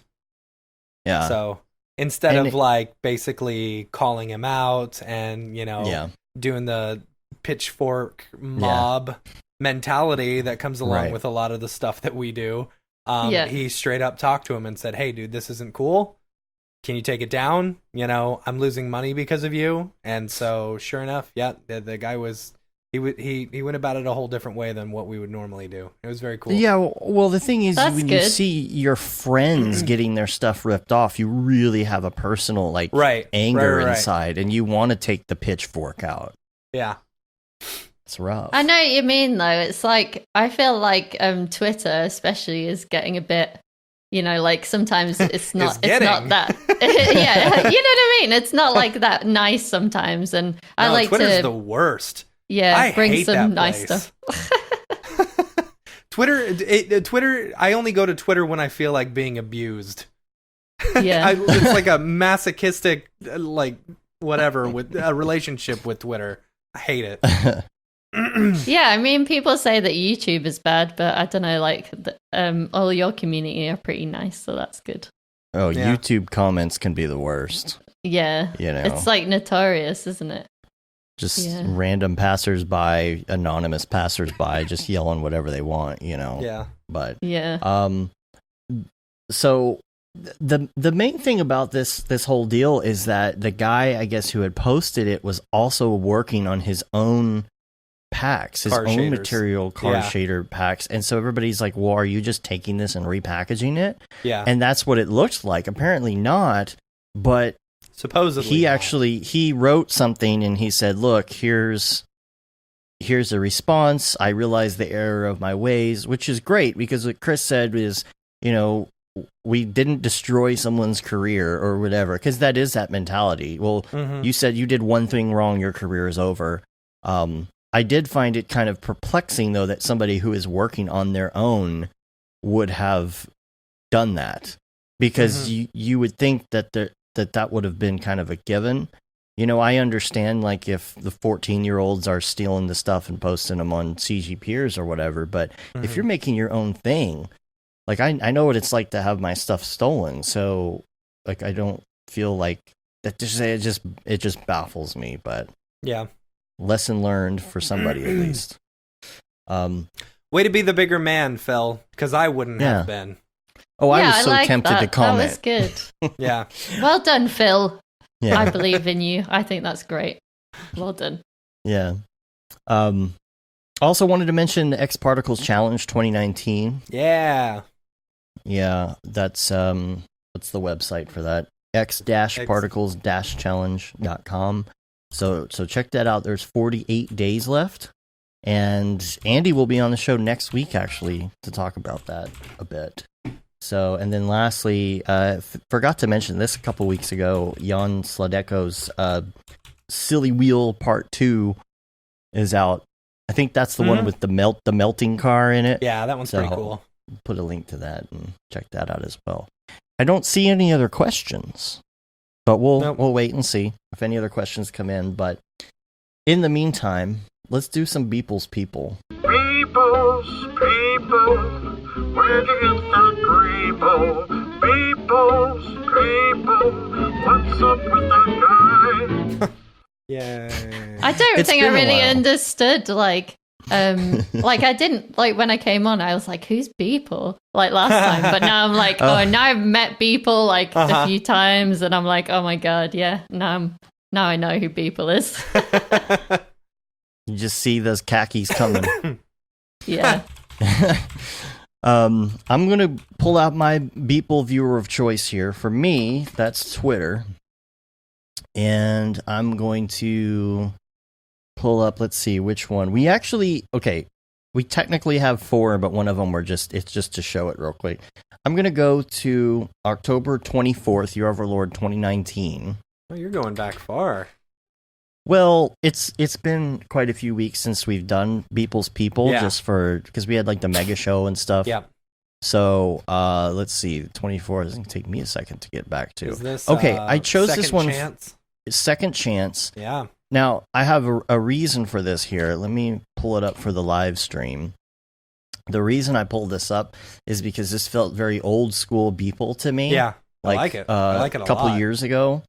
And it's called Second Chance, and it gives this feel that, like, to me, it gives a feel that this UFO or whatever it is, this giant spaceship on top is landing, and it's a second chance either for two reasons. Either one, because this guy had discovered the planet that they needed to terraform to move civilization to, Right. or B, he That was follows our stranded. narrative. It follows our narrative. Yeah. Or B, he's sitting there like getting a second chance because the ship has shown up and maybe he was like stranded, you Yeah. know, or something like that. Yeah. But I don't know, really cool. It looks like It's beautiful. I'm pretty ship sure the itself clouds, is- the volumetric clouds in the background are actually just an image, but he did a really good Oh, for job sure. putting them together, compositing for them. sure. Yeah. But it looks like the ship is causing like a circle wave through there. Yeah, and he didn't use one of the filters like he normally does, you know? I like it when he Oh, doesn't yeah. always Very do clean. that, you know? Yeah. It does. It makes it look a lot more clean. Yeah. Haley, any fan theories? Beeple fan theories that we should add to this? I don't know. Oh, I don't know. I like it though. I think some of his stuff gets a bit crazy sometimes. I'm like, what is this? And You then I always think? show my boyfriend, and like, you know, it was nice for me actually, like, because I was showing my boyfriend Beeple, and I feel like he could like relate to the more like spacey stuff and Mm-hmm. things like that, you know, like sci-fi kind of things. So Yeah. that was good. And I was like, look, that's cool. And then I was like showing him like Corridor Crew, and I was like, I interviewed Beeple, and then he was on the Corridor Crew. You know what I mean? It's like, you know, because like we watch that and it's kind of cool because you're like, yeah, Beeple's like bridging the gap between Motion Hatch and the Corridor Crew. Mm-hmm. I know him. I know. Yeah, him. I know that him, guy. and he knows like people. I don't know. It gets really weird when you like meet these people in real life. You know, don't you think? Yeah. Like Yeah. everybody always thinks that everybody is like, I don't know, like they think that they're a big deal or something. But then you meet all these people in motion design and around it, and then everybody's just super normal, and you're like, that's cool. Right? Didn't Yeah. really realize that. You know. Real person. Yeah, with Yeah, the like stuff him- that Mike posts, you would think he would be really weird. But Yeah. he's, not. He's just pretty normal. And like, Yeah. you know, like going to NAB and stuff this year for me was like, that was like, I was like, wow, this is like incredible. Everyone should go to NAB. It was Mhm. pretty cool to like meet loads of people, and like it was just really good. I don't know why I'm bigging up NAB, but you know, I just feel like just everybody was there who like you see Mhm. online, and I thought that was really cool. Yeah. The graphics world IRL. Yep. Yeah. And some of the stuff that Mike has been doing recently has been very topical, not necessarily in the Beeple verse. You know, like he did Yeezus Sunday Service because I think what's his name had an album come up. I'm not a fan, so I have no released Kanye. Jesus is King. Yeah. I haven't listened to it. And then he did the one with like all the mixed characters and stuff. Let's see, the other one I wanted to talk about was October 28th. It's called Sacrificed Progress. I thought this was interesting. I thought this was interesting too because I don't know, you know, all of us when we're doing daily renders, we got to have the typical space, you know, spaceman or whatever. Mhm. And it's like, by getting rid of the spaceman, are we stopping our Mograph progress? Or is it just like, is that where you start from? You start with your spaceman, you know? You think it's sacrificing the spaceman because there's too much space. There's too much space. there's stuff. too much space stuff. Yeah. There's way You too know? much space stuff. So It's I so don't know fun. whether he like thinks about it as much as you guys think about it, to be honest. I don't think he does You're either. probably right. I'm just gonna put that out there, especially watching the Corridor Crew thing. He was just Right. like, yeah, whatever. And watching him do it at NAB, he was Yeah. like just saying it was crap all the time too, which is Yeah. kind of funny. Yeah. Well, this could be in the Beeple verse. This could be like, you know, Yeah. they were bringing progress to a world or something, and it was stopped because they sacrificed this person who was leading them or who had come from Mhm. another world to help them evolve or advance. He is bigger than them, but he's not giant size. True. It's weird. He's like 1.5 people's people. Right. I don't know. It's weird. Yeah, But this about is 1.5. cool. There's a really interesting background though. If you notice, I don't know if you can see it that well on the stream, but it's not really like paint stylized in the front of this as much as it is in the back. Oh, right. Yeah. I didn't notice that. I thought that was kind of cool. Like it's like half painted. Yeah. You know, that's a pretty good one. And then you know, on the topical stuff, of course, he did a Great Pumpkin one for I Halloween. like Sure this you one. love. Yeah. Yeah, it was good. But what do you Yeah. think, like, can I ask you a question? You might not know this, but like, I'd be worried about like copyright with this stuff. What's the deal with that? Do you know? I guess because it's like mainly personal. No, it's satire, right? Satire. Oh, right. Do you think that's Satire how he is gets free away reign. with it? Yeah.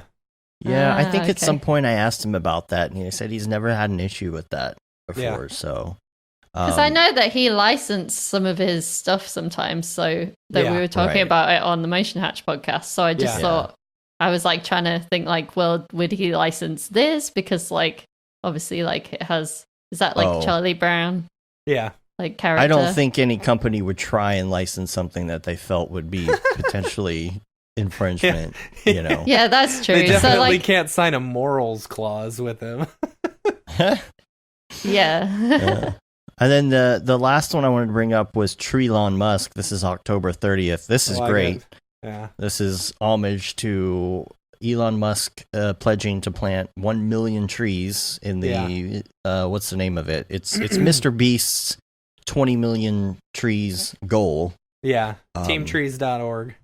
Teamtrees.org. Yep. So Mr. Did you Beast see was the, on top. Did you see the Magic the Gathering card that someone posted? I did. Go up like 2. Yeah. It's awesome. Did he post it? There oh you yeah, go. here it Yeah. is.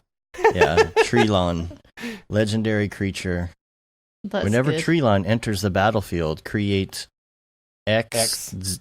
I 0/1 don't- green plant creature tokens. So you understand. So this, I basically, don't. yes. So as many mana you tap, in addition to the 1 mana, you get that many 0/1 tokens, green plant creature tokens. So How much which charisma is, awesome. is that? I don't know anything. Charisma about it. isn't a thing here. Jeez, come on, Dave.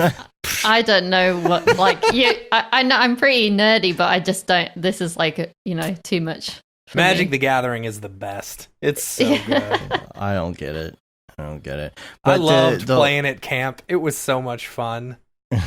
I feel like I Paul would like Babb. to play it, to be honest. It's pretty easy to understand. It only takes a couple of rounds. Like, really, you just read what the character does, and then, you know, that's what it does. I play a lot of games that's like sound similar to that. Mhm. Like we've just got one called Escape the Dark Castle, which is where you're Cool. all it's like a board game. You're all prisoners together, and everybody is like, you know, it's really nice, like black and white illustrated cards that you get, and it's Mhm. almost like a book where you turn the cards over, and everyone has like health points, and you kind of like face these different monsters and stuff like that. It's really Cool. good.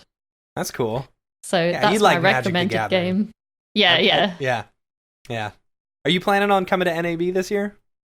Yeah, I am, yeah. Or any other events on top of that? It's kind of hard because it's hard to come to the US all the time Yeah. from Of course, the yeah. UK. It's expensive. But yeah, I'd like to come to NAB. I went to Blend Mhm. so I went to NAB and Blend this year, and then I would like to come to Camp Mograph, obviously. Yeah. Yeah. Because that was a bit too close to Blend for me. Like that was kind Yeah, of tough. yeah, that's But understandable. obviously, Blend Yeah. won't be on, so I can Mhm. come Right. to that. But yeah, and I think there's like that one called Dash Bash. That's like a new I don't know that a one. new one. Yeah, it's from There's so Dash many. Studio, and it might be like not until the year after. Oh no, I think it is in like October or something. But yeah, that they just announced that after Blend. I was like, that's a like sneaky way to announce Yeah. your conference, like just after Blend. But yeah, it was good. That looks good too. So maybe those ones. I think I found Cool. an Easter egg Uh-oh. but I don't know. You can tell me. Maybe somebody knows what this is. Oh, I hit Where the at? wrong button. This is the back of the jacket in that tree lawn. What is It it? has like a logo on the person's hoodie. You see that? Mhm. Oh yeah. I wonder if that's a sports logo or what is that? No idea. Unless that's Mr. Beast's logo. Who's I don't Mr. know. Beast? Mr. Beast? I don't know who Mr. Beast is. That's I don't know the who whole that tree is. the whole tree thing. That's he's the one who was on top. Gotcha. Yeah. Oh yeah. I was it is. surprised. It is. Is it It's his Mr. logo. Beast's logo? Yep. I just Okay, looked up Mr. that makes Beast. sense. Oh, that's cool. Even my daughter knew who Mr. Beast was the other I day. don't know who I was Mr. asking Beast her. is. She's like, "Oh yeah, Mr. Beast. You know, he's planting the trees." I was like, He's wow. planting the trees. Wow. Yeah. That's funny. All right, that's all I have for Beeple's People, but pretty cool. Let's do this. Let's do some Mograph recommends because last time you were on, we had just started doing this and we forgot to do You it because I forgot, didn't have it yeah. in my template. So we used to post it online. We don't do that anymore. It's too much Yeah. work. So we posted your answers after the fact. So some people really didn't get to hear these, and maybe they've changed in a couple of years. I You know? can't remember what I said, so Well, there you go. probably they've Well, good. changed. Yeah. Gotta reevaluate your day, your perfect Yeah. day at the Yeah. beginning of the year. Gotta reevaluate your exactly. Mograph recommends, right? That's right. I don't know. You haven't prepped me for this all, so who knows what I'm going to say? I It's don't all right. even know. That's all right. Well, the first one we're going to start with is your favorite movie. Oh, And yeah. I'll make sure I say this doesn't You're like, have it's to all be coming back to me now. yeah. It doesn't have to be all time. It could be recent for all of these as well. So Yeah, okay. I think I've got a good one. I really like Blade Runner 2049. I Cool. feel like I Yeah. could just watch that again and again and again. Just That's because I good. love the imagery and I Mhm. also love Ryan Gosling. So there you go. But yeah, We're- it's just We're in really the great. original Blade Runner timeline now. Did you see? November 2019.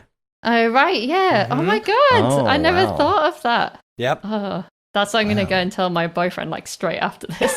I'm going to be Fine. like, do you know? He probably already knows. Cause, Yeah. So it's sometime within the next, 28, 29 days, it's going to get to that. There will be That's awesome. humanoid robots and stuff. Yeah, I hope so. Apart from, isn't it bad though? Because they're kind of, the world's gone a bit crap. But I suppose that is quite relevant. Very Right. relevant. Very Yeah. relevant. I was yes. like, isn't it like not like now? Because it's so perfect here, isn't it? yeah, everything's great. Everything's awesome. yeah. How about music? I always struggle with music. What do you mean? What's my favorite artist or type of music? Or Yeah, Either or or, yeah. Maybe what do you listen to while you're working, if anything?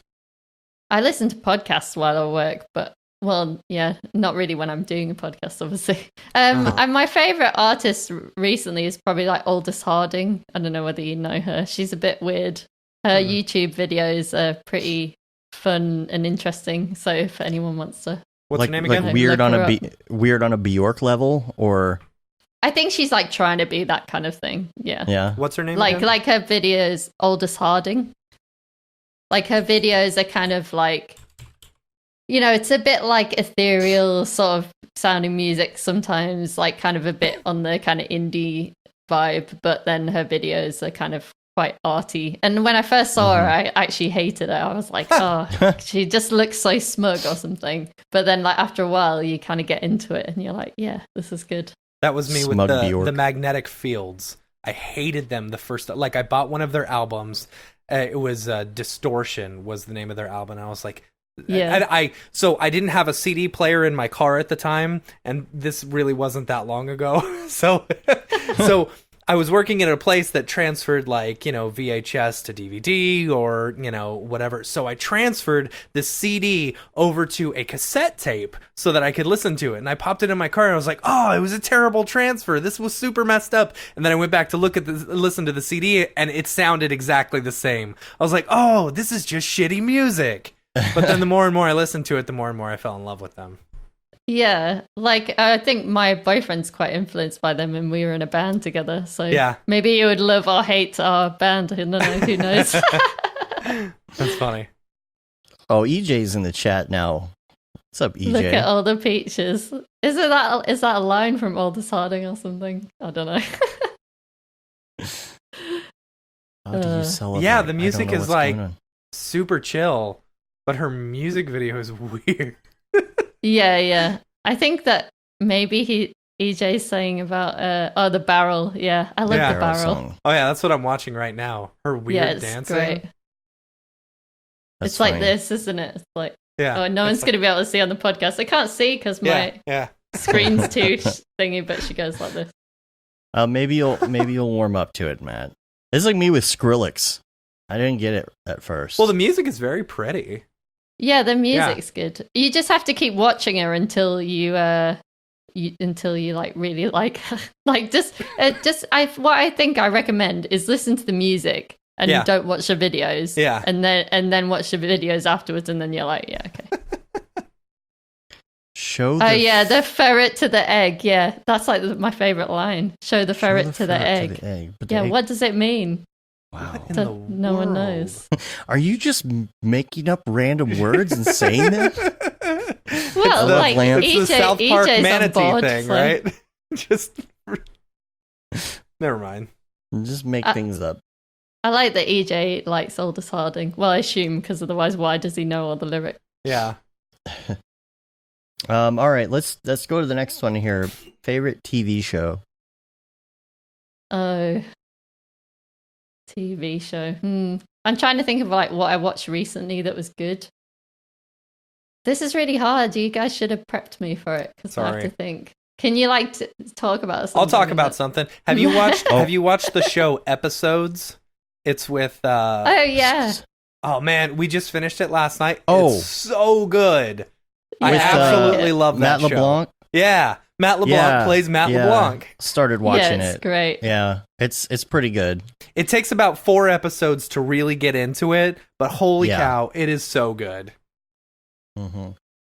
Yeah, I 'cause he started plays watching himself. like Dark Crystal. I quite like that. The puppets are weird, but obviously it's like an animation thing, Yeah. so everybody loves it. But yeah, it's good. And but that's not like my typical thing. I don't know, like if we're just talking about stuff that I'm watching right now, because I think that's more interesting than saying like what's your all-time favorite stuff that I'm watching right now is RuPaul's Drag Race UK. Oh yeah? How's It's that? awesome. It's so good. Because I watched a bit of the US one and I was like, eh. But like, you know, the UK one is incredible. And also The Apprentice with Alan Sugar. I guess you don't have that in the US, do you? The Well, we had Apprentice- we had The Apprentice with Donald Yeah. Trump. It was Donald Trump. Oh, right. originally. Oh, okay. It's not Yeah. Donald Trump. Yeah, Yeah. that would be bad. No, Alan Sugar. No, is, we're living much- the real life Apprentice right Yeah, now yeah. with Yeah. Donald Trump. Yeah, we're Okay, all yeah. fired. No, not that. Don't associate me anything with him. It's the UK version with Alan Sugar because it's funny and he's He a has funny guy. basically fired the Constitution. Yeah. Right? I feel like that was a bad one to bring up. But, you know, like, I like stuff like that. And, like, just really crappy TV is good sometimes. Yeah. I'm just trying to move away from Donald Trump quickly. No, you're fine. Well, EJ you was know- talking about what show ferret to the egg means. It's translated, don't uninstall your old version of After Effects when you install the update. That's the secret meaning. Actually, there was a comment from Rick Bogus earlier. I guess there's some new real-time playback caching things in Yeah. After Effects that came out Oh, today. wait. So you're telling me that now when it caches it, it will actually play back like in you real mean time? like it's supposed to? Like it's supposed to? Like it's supposed to since like it came out ever? I'll Since believe it After when I Effects see was a it. thing? You know, Oh, here's the thing it that finally I does figured what it's out. supposed to do. Oh, thank goodness. Oh, it's about time. Thank know you, what? Adobe, for blessing us with the ability to play back in real time when it's cached, like it should. Like it's supposed to. Every time. Here's 60% something that of I the noticed. time it works every It works. time. No, 60% of the time it doesn't work every time. I figured Sorry. out one of the things that causes it to not, because it'll load the cache and you see it loading cache, Mm-hmm. but it's just not playing, and you're like, why isn't it playing? I hit play, Mm-hmm. and you try to do the regular RAM preview, you tried to do the one where it does like the lower res when you hit 0 instead of spacebar. You have set the other ones up. It's not playing. Why isn't it playing? Or the audio's not playing. And then you have to close After Effects and then open it back up and then it starts working again. For me, I just realized that when my computer goes to sleep, it does that. You know, I don't know. If it could just do what it's supposed to do. Then, sorry, I went on a tangent. Anyway, podcast, your favorite podcast besides ours and besides yours. What's your favorite podcast to listen to? My favorite podcast. I like listening to a lot of businessy kind of ones. So I close my phone so I can't look at what they're called. But like there's one called Smart Passive Income, which sounds horrible, but it's by a really nice guy called Pat Flynn. And he talks a lot about online business and stuff like that. And some of it I think is quite relevant to what we do. And he's like really cool. And I like, what's it called? I think it's called like Mind Your Business Podcast or something. And it's more about like mindset in business. I've just started listening to that one, so I'm not as familiar. But yeah, that's pretty good because he talks about more like, changing your mindset and like kind of thinking of yourself as a business owner and how that helps you and just lots of different things really. But he's I think that's quite a good one too. There's probably tons like Creative Pep Talk. That's a creative one. I'm sure someone's probably recommended that one before. Are most of these weekly or? Yeah, most of them are weekly. Creative Pep Talk is with this guy called Andy J. Pizza. That's what he calls himself. Andy J. Pizza? Yeah, he's pretty funny. But he's like an illustrator and he talks about like creativity and sometimes like business kind of stuff. And yeah, I really like that. Cool. I feel like that's a good one. Yeah, I there's tried to probably do like a few that I like. Some of these people doing the daily podcasts, I just don't know. That's a lot of work. It's so much work. I tried to do a daily podcast for a while that was like 5 minutes long. Oh my gosh. Oh, yeah. Yeah. It's like trying to do a daily. But you know that guy do you know that guy, John Lee Dumas, who he does a podcast called Entrepreneurs on Fire? That was daily for like years. And apparently he talks a lot about it. So if anyone's interested in that kind of thing, he talks about it, how he like batched them like once a week and stuff like that. So interesting. Cool. What about plugin? Your favorite plugin? I don't live in like After Effects land all the time now, so it's hard. Lucky but like, you.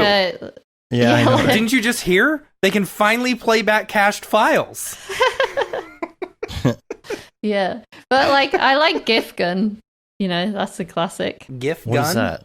What does that do? Oh, you don't know what that is? Oh, it just basically renders GIF straight out of After Effects, but it's just so much easier than going scripts, one-click GIF in After Effects. Yeah, I can't believe you don't know that. I thought I was saying a really obvious one. No, but yeah, that's a good one. It probably does that faster and it plays back. I'm sure it does. Yeah, it's good. That's a great one, especially since now we've got to do like, you know, every time we make an animation, we've got to render like stuff out as GIFs and different like aspect ratios really and all that stuff. So. Gotta get that social though. All that social media stuff. I know exported. all about that now. Now, what about headphones? Do you listen? Do you have very special, awesome headphones, or are you just more of a whatever headphone person? So I think right now I've got some like little Teotronic things in my ear that are just like in-ear ones. But I have different headphones for different purposes because I'm like that. But yeah, there's I'm gonna say it wrong, but there's like some ones for running that I really like. They're called, I think it's Aftershocks Aopex or something. I don't know. Somebody help me out with that. But like it's an Aftershocks. Yeah, it's like the brand is called Aftershocks, I'm sure. And if it isn't, I'll correct myself later. But yeah, they're really good, and they kind of like come up in front of your ear so that you can hear like cars and stuff around you. Oh, cool. Oh, okay. So it's like more safe, you know. Yeah. Oh yeah, Aftershocks Aeropex. So yeah, nearly is that did the say one it that does the correctly. bone induction thing or whatever? Bone conduction headphones. Yeah. Okay. Interesting. So that's my most interesting thing that I know about headphones, and most of my stuff are just like just some whatever Teotronics or like Urban Ears, that kind of stuff. I'm not really like a headphone geek, so. If So what anyone's about your- interested, go back to the beginning of the show. You'll see me when I take my headphones out. I actually shocked my ears doing that. Like, these things were popping, and so I had to switch out my ears, and as I did, they just shocked me. Like, electric God. shocked in the ears. It was terrible. You'll see You're me. the second person today who I have heard say that. I was almost going. weird. You'll probably notice I haven't moved that much since, because I'm too afraid that it's going to shock me again. So I was going to switch out Apple microphones ones? and stuff like that. I think it's just a bad microphone. I don't know. Weird. Yeah, Got a grounding issue there. probably. Watch me. You'll You see kn- me swearing. Yeah, you, but- you need you need one of those like wind things to stop the electricity Yeah, but it was coming up through the mic. it I was in think. the ears. It was Oh. in my headphones. My headphones shocked my ears. Right?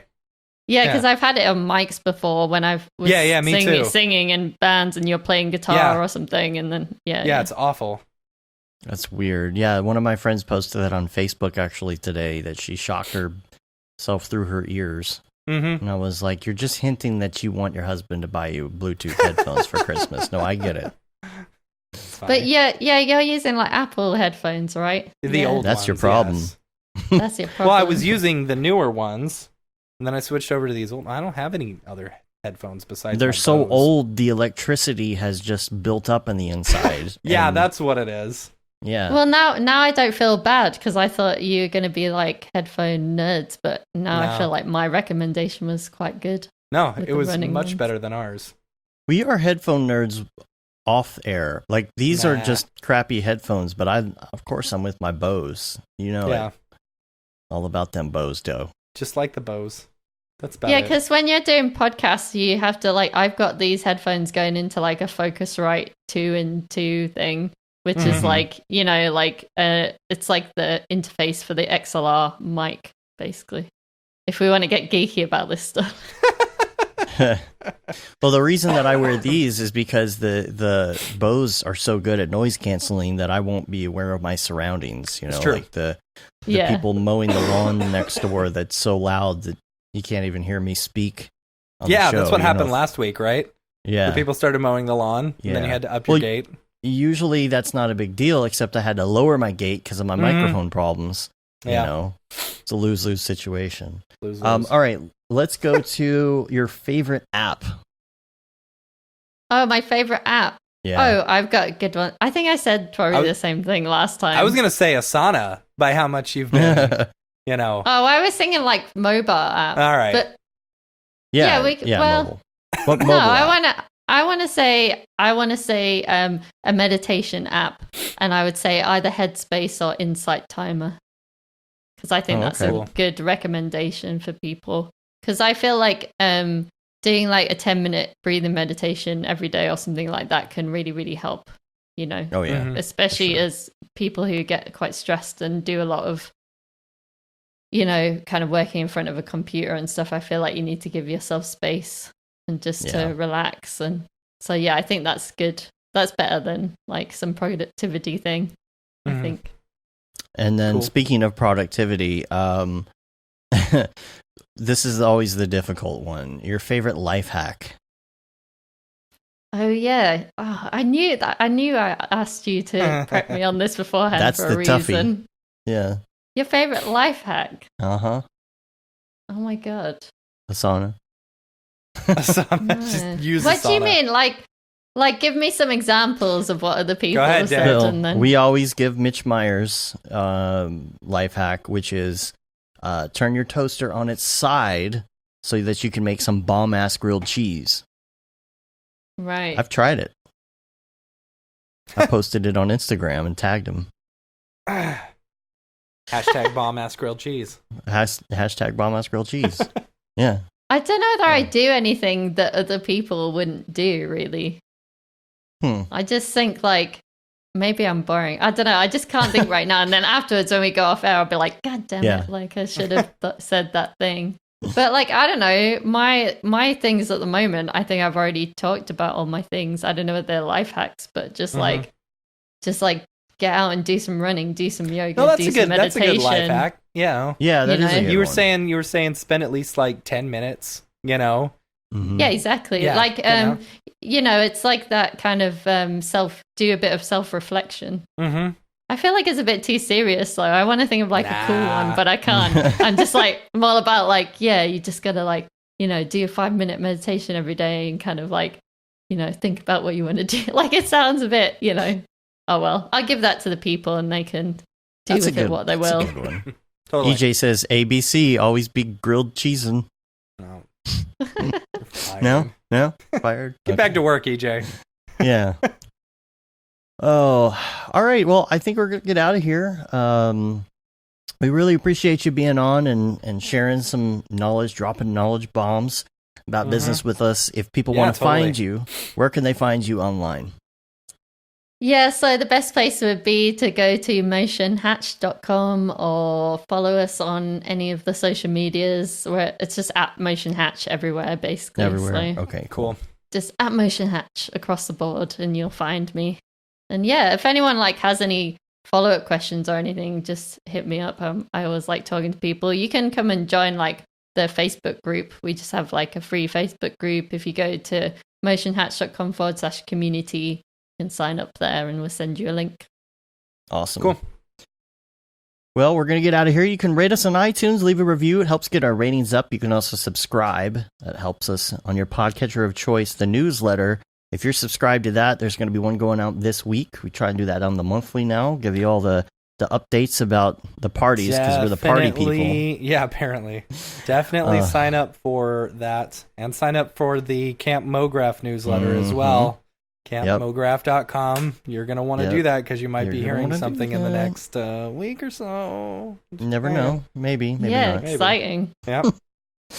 You can say you've been there, done that, got the t-shirt with the Mograph logo tee, the Paul Babb Feel the Bab 2020 shirt. All the profits from that go to Doctors Without Borders, the Render Things t-shirt, hoodie, and long sleeve tee, and then that and Render is Fire shirt, which you're only allowed to wear, ironically. No. And then we're on Facebook, Twitter, Instagram, Periscope, YouTube, mograph.com. Check us out online and make sure you subscribe to all of our new channels because the other ones are going away. Yep. They'll be there. You can go reference them, but there won't be any new updates anymore. So True that. All right. We're taking off. Until next week, I'm Dave. And I'm Matt. I'm Hayley. Have a good one. Later, yo. See ya.